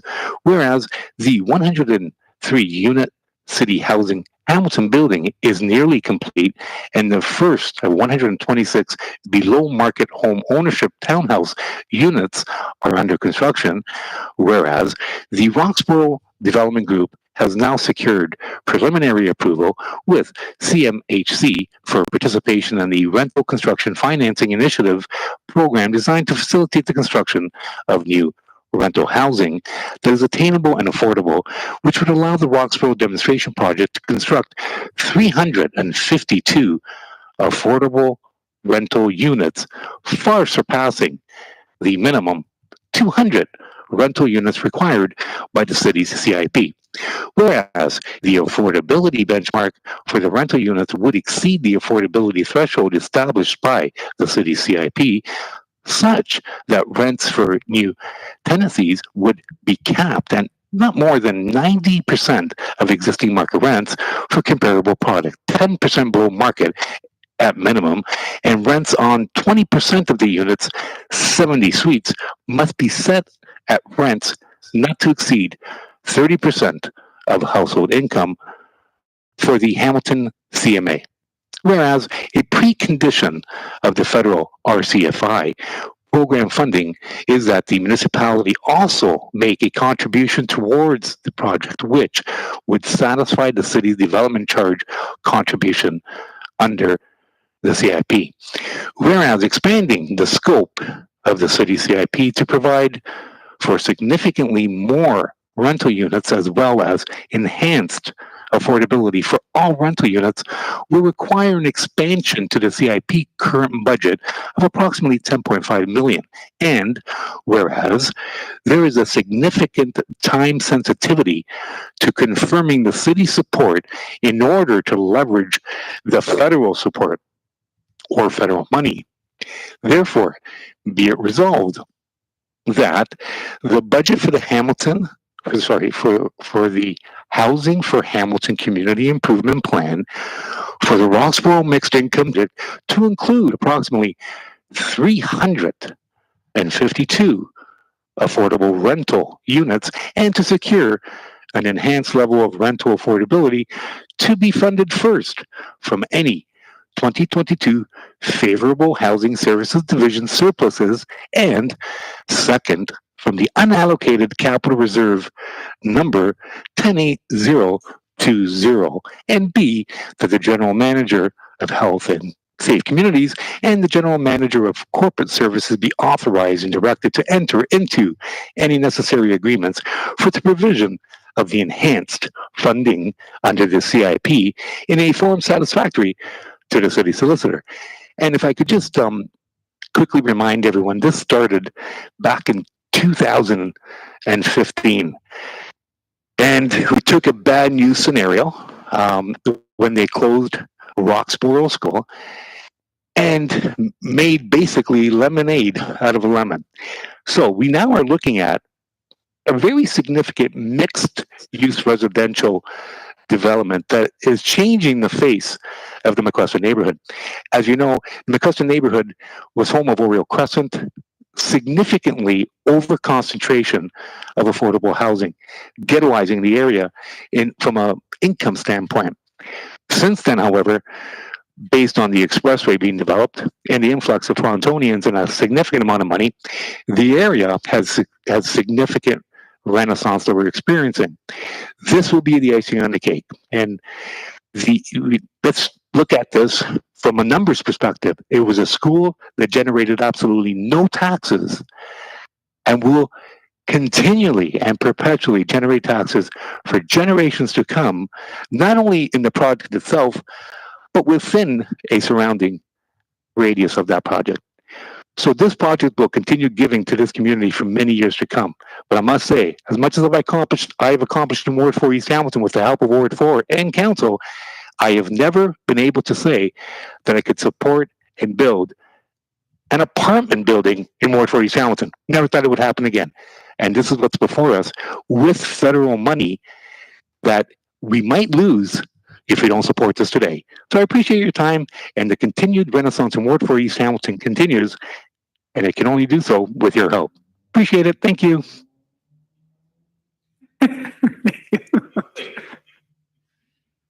Okay, are there any speakers on this item? If I may, Councillor Nan, could you assume the chair? Certainly, go ahead. Thank you, Councillor Marula, for this. I just have a few questions because it's been a while since I turned my mind to this development proposal. If I could ask through you, Chair, to the 2022 Favorable Housing Services Division surplus to the appropriate staff, where does that surplus sit at present? Thank you. General Manager Burden, or? Through the chair, Edward John, Director of Housing Services. So in terms of the surplus, that will be each end of year surplus that we are delivered through those funds not spent on our social housing portfolio, through vacancies, through other IRR remittances that come through. Those will be those that are generated, which we have not planned in advance for us to spend on. So it's not just the surplus. We do have other aspects that will be part of that surplus, and this will be the balance that's left over that will be assigned to this fund. Thank you, Councillor. Thank you. If I could just probe a little further, while I recognize it's not year end, is there a consistency in generally year after year fiscally how much is in the surplus, please? And if I could ask a second question, Mr. John, have any of those monies been earmarked already for other projects? Thank you. Director. Through the chair to the councillor. So we, as you may recall, last year used some of that surplus for the Rent Ready program, which assisted those households that were struggling to make rent as a result of the pandemic. And we have similar asks of the surplus going forward. This would be obviously, as I said before, the balance of that. And typically, I think to your first question, we have seen year over year over the past 5 years, fairly high surplus numbers in the range of around 2 million. Which we continue to try to budget better, but ultimately that surplus and is anticipated to be maintained at least in the next few years. Thank you. If I could, through the chair, to Mr. Zagarek, please. The unallocated capital reserve, can I have a sense of how much is in that reserve? And if it's just a general reserve, or if it's typically allocated for certain projects? Thank you.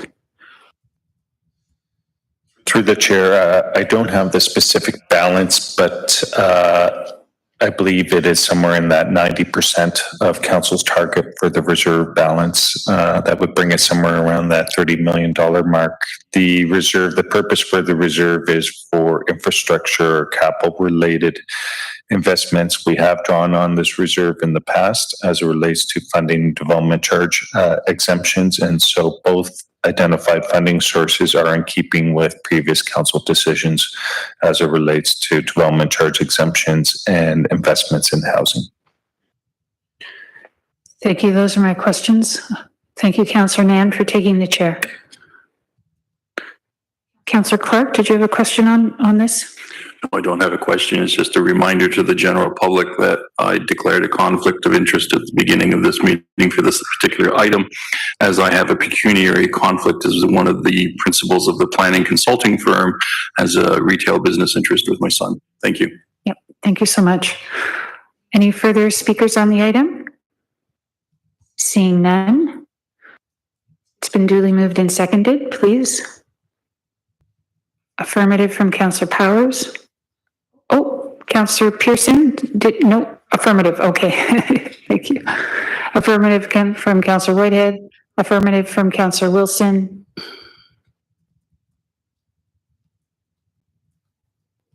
I didn't get a vote. I don't have no votes coming up. So are you getting me? Or I think because you were I was here the last vote, and were you I just want to.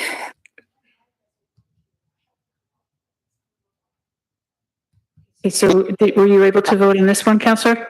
Oh, say so. You weren't able to vote in that one? Okay, so Councillor Pauls, do you want to vote in the affirmative in that? Okay, thank you. I'll have Janet adjust that. I will. Thank you, Janet.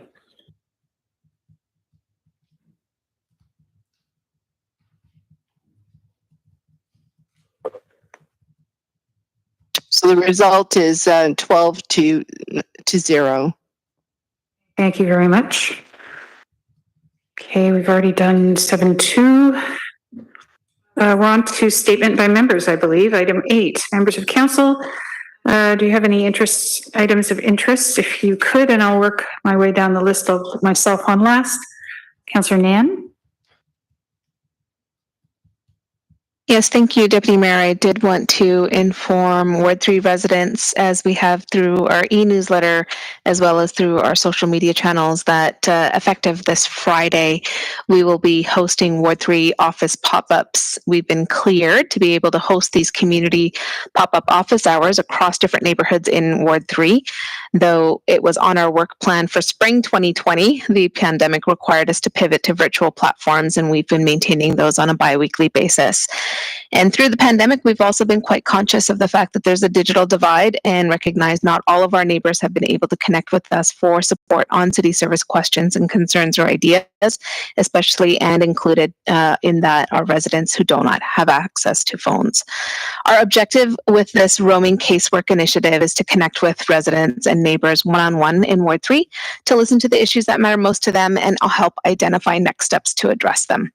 We'll be setting up in the shipping container outside St. Matthew's House, belovedly known as The Box, at 414 Barton Street East on Friday, May 27th, beginning at 1 p.m. until 3 p.m. When you come by, please remember to keep your mask on. There are considerations for family members, for myself, and I would appreciate it if you do keep your mask on if you're coming into the box to speak with me.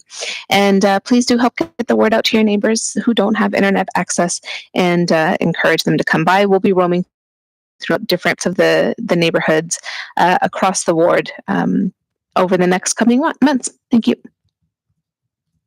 Excellent, thank you. Ward 4 is Councillor Marula. All good, thank you, Madam. Good, thank you. Councillor Powers. I'm fine, thank you. Councillor Jackson.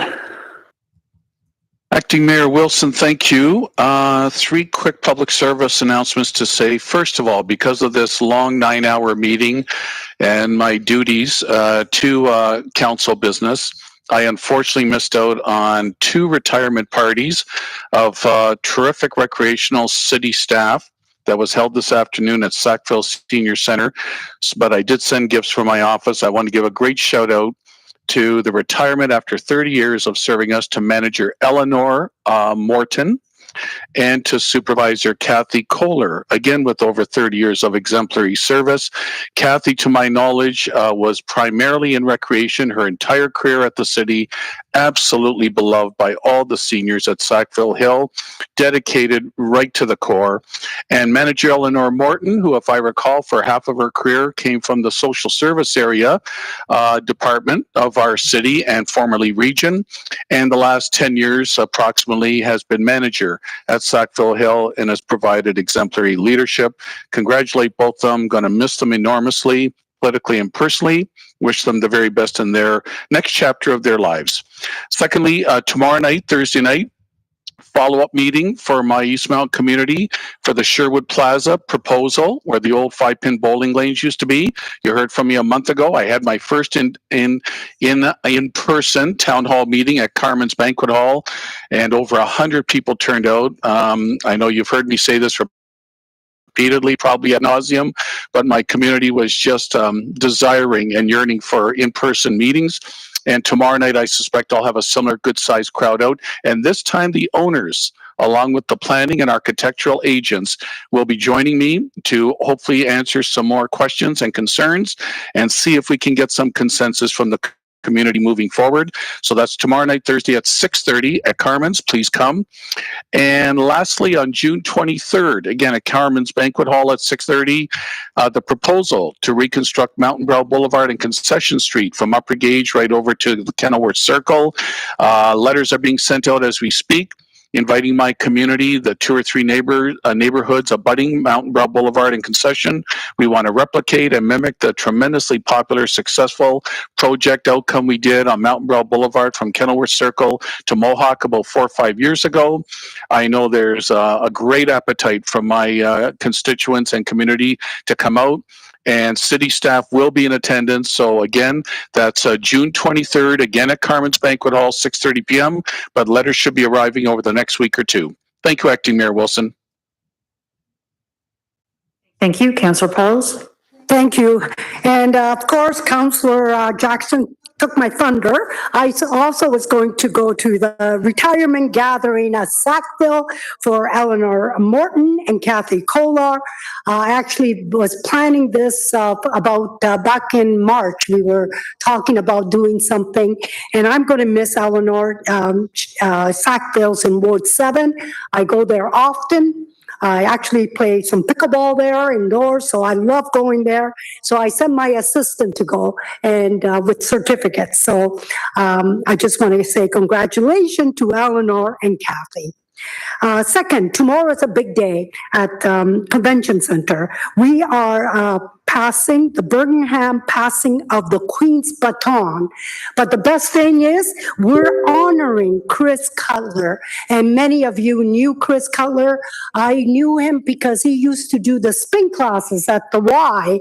And he was amazing at it. My husband and I always did spinning. And he was our leader doing it. So he was a gentleman, a great community leader. So I'm looking forward to going, and this is in honor of him, and money will be raised through for the Y and the Royal Bank. Food Transport and Tri-Capital are the organization that are helping out with this. So I hope everybody hears this and comes, and let's make it happen and honor Chris as well. Thank you. Councillor Danko. Thank you, Madam Deputy Mayor. I'm going to use my non-debatable statement by member time to discuss the council decorum at this meeting and previous meetings. Frankly, Madam Deputy Mayor, this meeting is an embarrassment.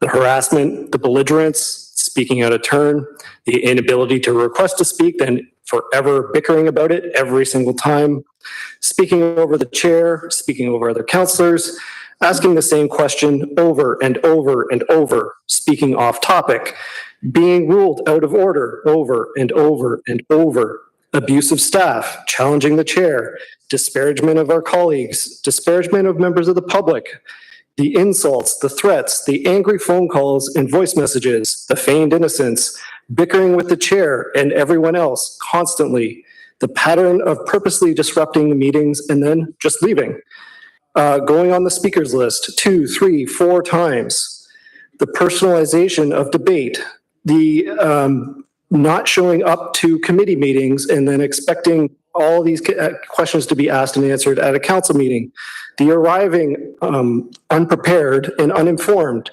And frankly, Madam Deputy Mayor, this has been just a complete waste of time and resources.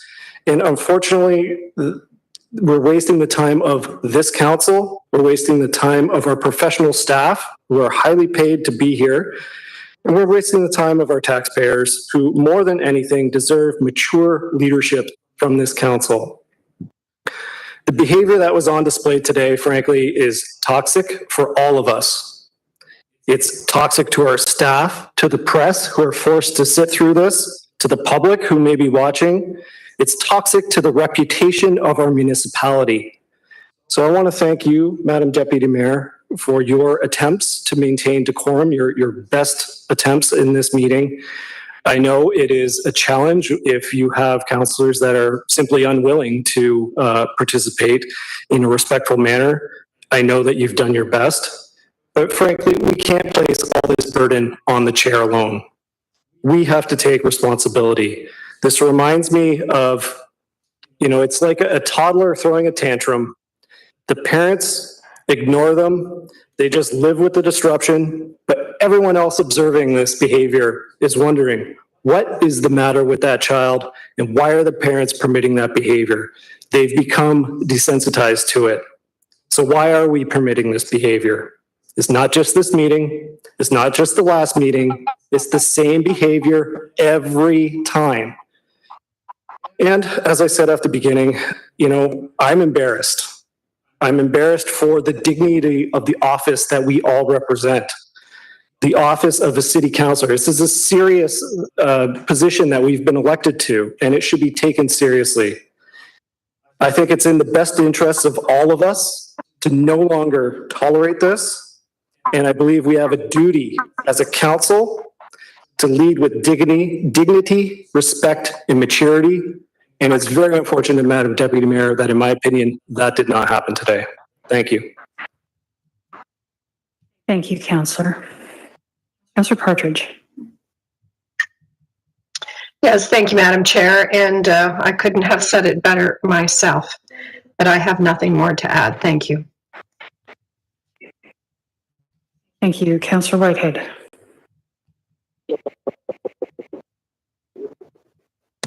Thank you, Madam Chair.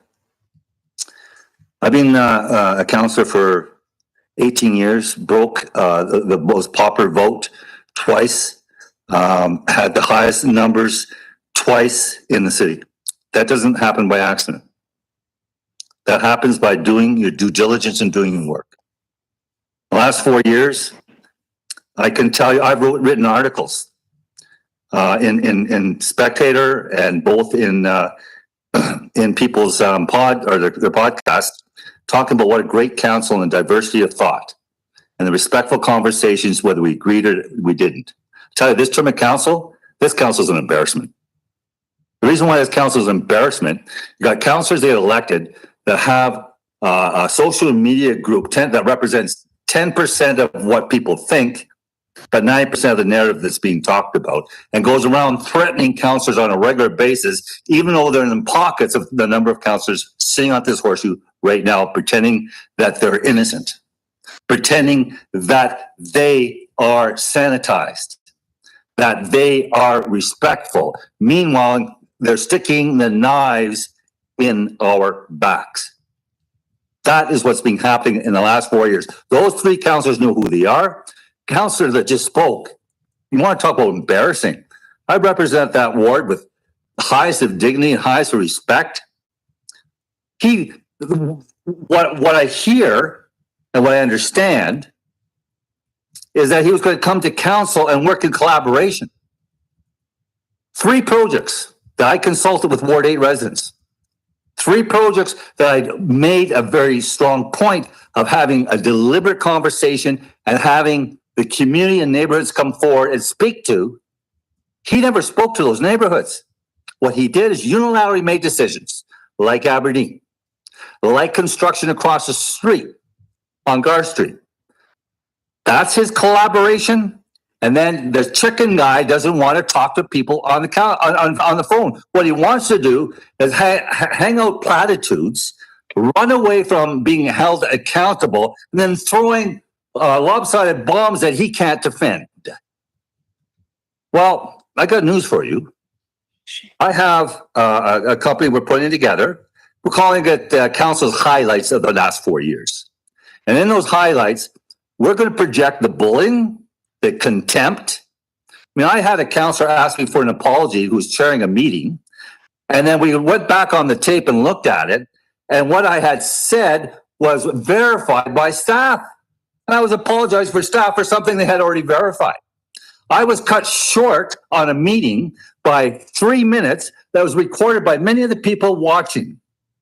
So you want to talk about provocation when there are a number of councillors around this table, not all, that take this advantage of this format to bypass the procedural bylaw, i.e., you cannot shut off a councillor without allowing them to challenge the chair. But by the way, that happened. That happened. A councillor took a unilateral step to cut me off from having a due right to speak on behalf of the 34,000 people I represent and had no authority to take that voice away. But they did it in the back room of a virtual system. They didn't allow me to have or challenge them in the context of that direction. The procedural bylaw is clearly laid out of what that responsibility is, and nowhere does it say you can unilaterally cut a councillor off without allowing him the ability to challenge the chair. That didn't happen. So you want to understand why I'm upset? You want to understand why I'm belligerent? It's because there are people around here watching what is happening and not saying anything when they see the abuse. I have a councillor sitting here who called me a bully. She didn't have the floor. I had the floor. I never provoked her in any way. I was asking a question in regards to a point of order on what takes priority. Next, you know, I was being called a bully. Did one councillor stand up and say, pull that back? That's not parliamentary. Not one. Not one of you did that. So for you or anyone else to stand up and boldly say that I'm out of order, maybe you should start taking a look at the mirror, because I'm going to show you the mirror when we bring the whole litany of contradictions and hypocrisy and put it out for full display. Thank you, Mr. Chair.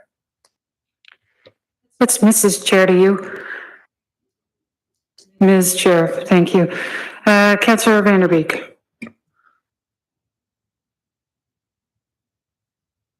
You're muted. Thank you. Oh, Nothing you today. Nothing today. Thank you. Councillor Johnson. Thank you. I do have a couple of announcements, if you please. This Friday and Saturday, the Case United Church is hosting their annual garage and bake sale in support of their building improvement fund. On Friday, Sinclairville, believe it or not, the southernmost part of Hamilton, Sinclairville Church suppers are back this year. It's takeout only. Just place your order at the end of the day, and they will, and you can pick it up. On Saturday, the Pembroke Little Theater is hosting a one-night only fundraiser performance. The silent auction begins at 6:30 and show starts at 8 o'clock. And temporary road closure on Rosebery Way in Mount Hope Village from Fulmer Way to Provident Way from Monday the 30th to June the 6th to allow for sanitary sewer repairs. And please save the date on June the 5th for Pembroke Pride, for the second annual Pembroke Pride event hosted and sponsored by the Pembroke Agricultural Society. And it will be an afternoon of Pride family fun with performances, prizes, resources, and giveaways. The event will take place from 12 to 3. And on a happy note to leave off with, on June the 2nd, I just want to wish a happy 60th anniversary to Ray and Shirley Spolstra. Some of you know her. Their grandson is Drew Spolstra. What an amazing family in the Pembroke area. And Ray and Shirley certainly do deserve all of our accolades. Thank you, Madam Chair, and good job today, ma'am. Thank you. Councillor Pearson. Thank you, Madam Deputy Mayor. And I wasn't going to say anything else, but I'm going to just compliment our staff, especially John Savoya in water, wastewater, billing, etc., for continuing to push the Service Line Warranties of Canada the programs that we have at the City of Hamilton. You know, he gives us updates, and we just received a recent one as of yesterday, I believe it is. Yes. So for residents who receive those envelopes and call me and question what it's all about, they're insurance coverages that we were able to obtain through a company that will service residential properties in Hamilton. So it's through Service Line Warranties of Canada. So currently, Madam Deputy Mayor, we have 13,700 people enrolled in the plans since we brought this in 2014. Over 8,700 claims have been addressed by the warranty company through a network of local licensed contractors at a cost of nearly $3.6 million. That's savings to the City of Hamilton and to residents. And they have had, actually in the past 12 months, over 1,600 completed claims. So for residents who are listening, when they get that envelope and question what it is, don't hesitate to call. But it is a great opportunity to take advantage of 3 potential coverages that are available. And it's certainly worthwhile to get the information. Thank you, Madam Deputy Mayor. Thank you. Councillor Clark. I think I'll pass, but thank you. Thank you. Councillor Nan, can you take the chair for my statement? Thank you. Most certainly. This floor is yours.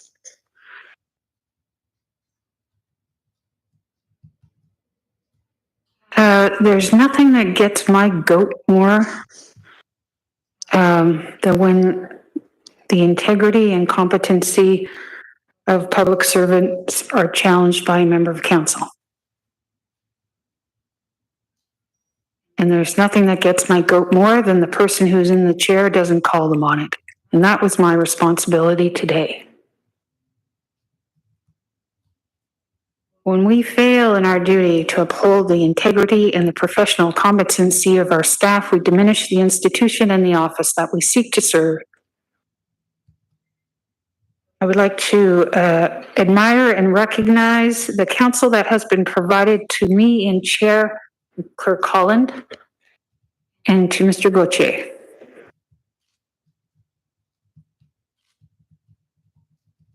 And I am sorry that I did not request an apology from a member of council when your competency was questioned. That is my failing, and please forgive me.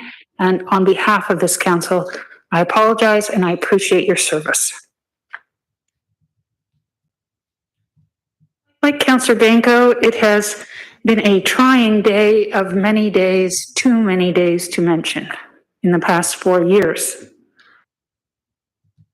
Like Councillor Danko, I have emails that I have kept that are not welcoming and I would define as toxic. There are other displays out there, and these displays diminish the importance of public service and the importance of our requirement to lead to the best of our ability. We can disagree on policy without being disagreeable.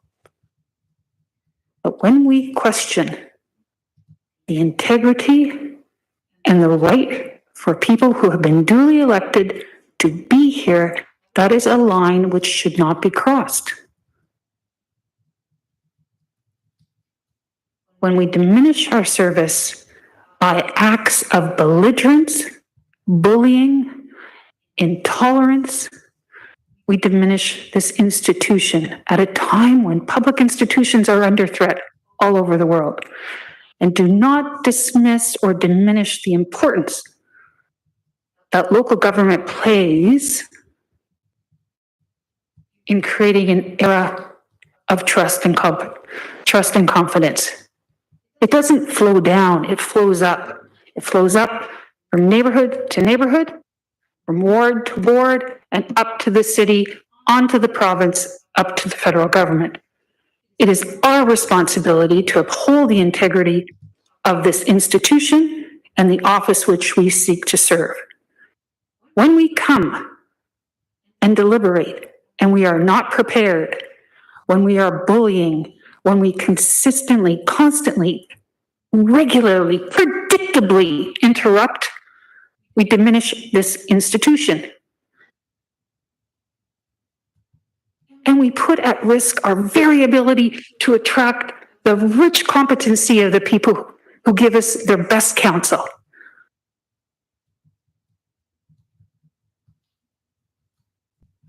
I implore all of us to not to ignore, I implore all of us to reject that kind of service. Reject it every single time you can.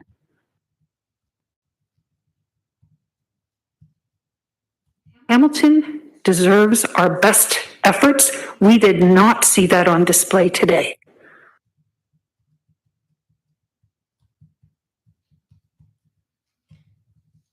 We must do better.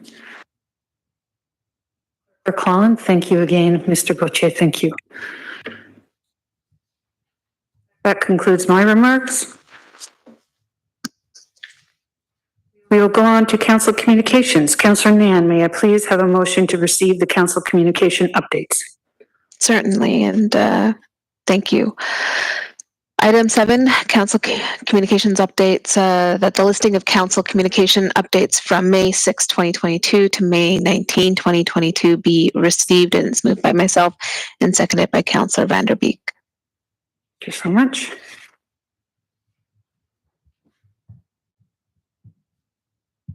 Any items for discussion? Seeing none, if we can have the vote, please.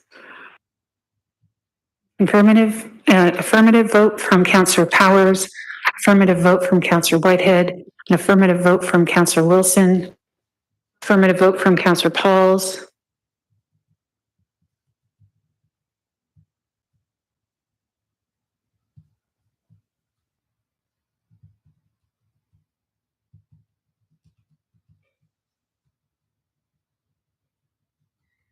Just waiting on Councillor Johnson. I know she's been, been delayed.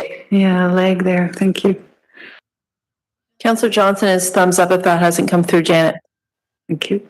I forgot to press submit, sorry. Thank you. That carries 12-0. Private and confidential, there are none. Councillor Nan, may I have a motion on the bills, please? Certainly, that the May 25th, 2022 bills be passed and that the corporate seal be affixed thereto and signed by the mayor and the city clerk. It's moved by myself and seconded by Councillor Partridge. Thank you. Any speakers on the bills or vote?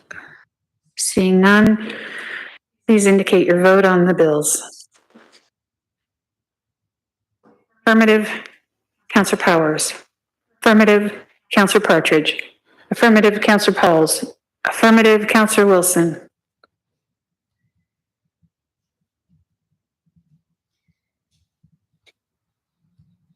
Just waiting on Councillor, there we go, Councillor Whitehead's. Oh, sorry, I missed that. Thank you.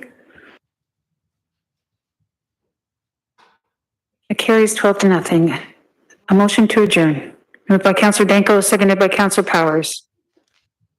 Please don't leave until you vote. Again, I extend my best wishes to staff. Thank you for this participating, and to members of the public. Affirmative from Councillor Powers. Affirmative from Councillor Pauls. Affirmative from Councillor Wilson. Affirmative from Councillor Partridge. Affirmative from Councillor Whitehead. Deputy Mayor Wilson, please submit your chat for danger and overtime pay. Mm-hmm. Councillor Wilson, thank you for your Adjournment. job today. Thank you, Councillor Wilson. Excellent job, Chair. Thank you. Good job, Chair.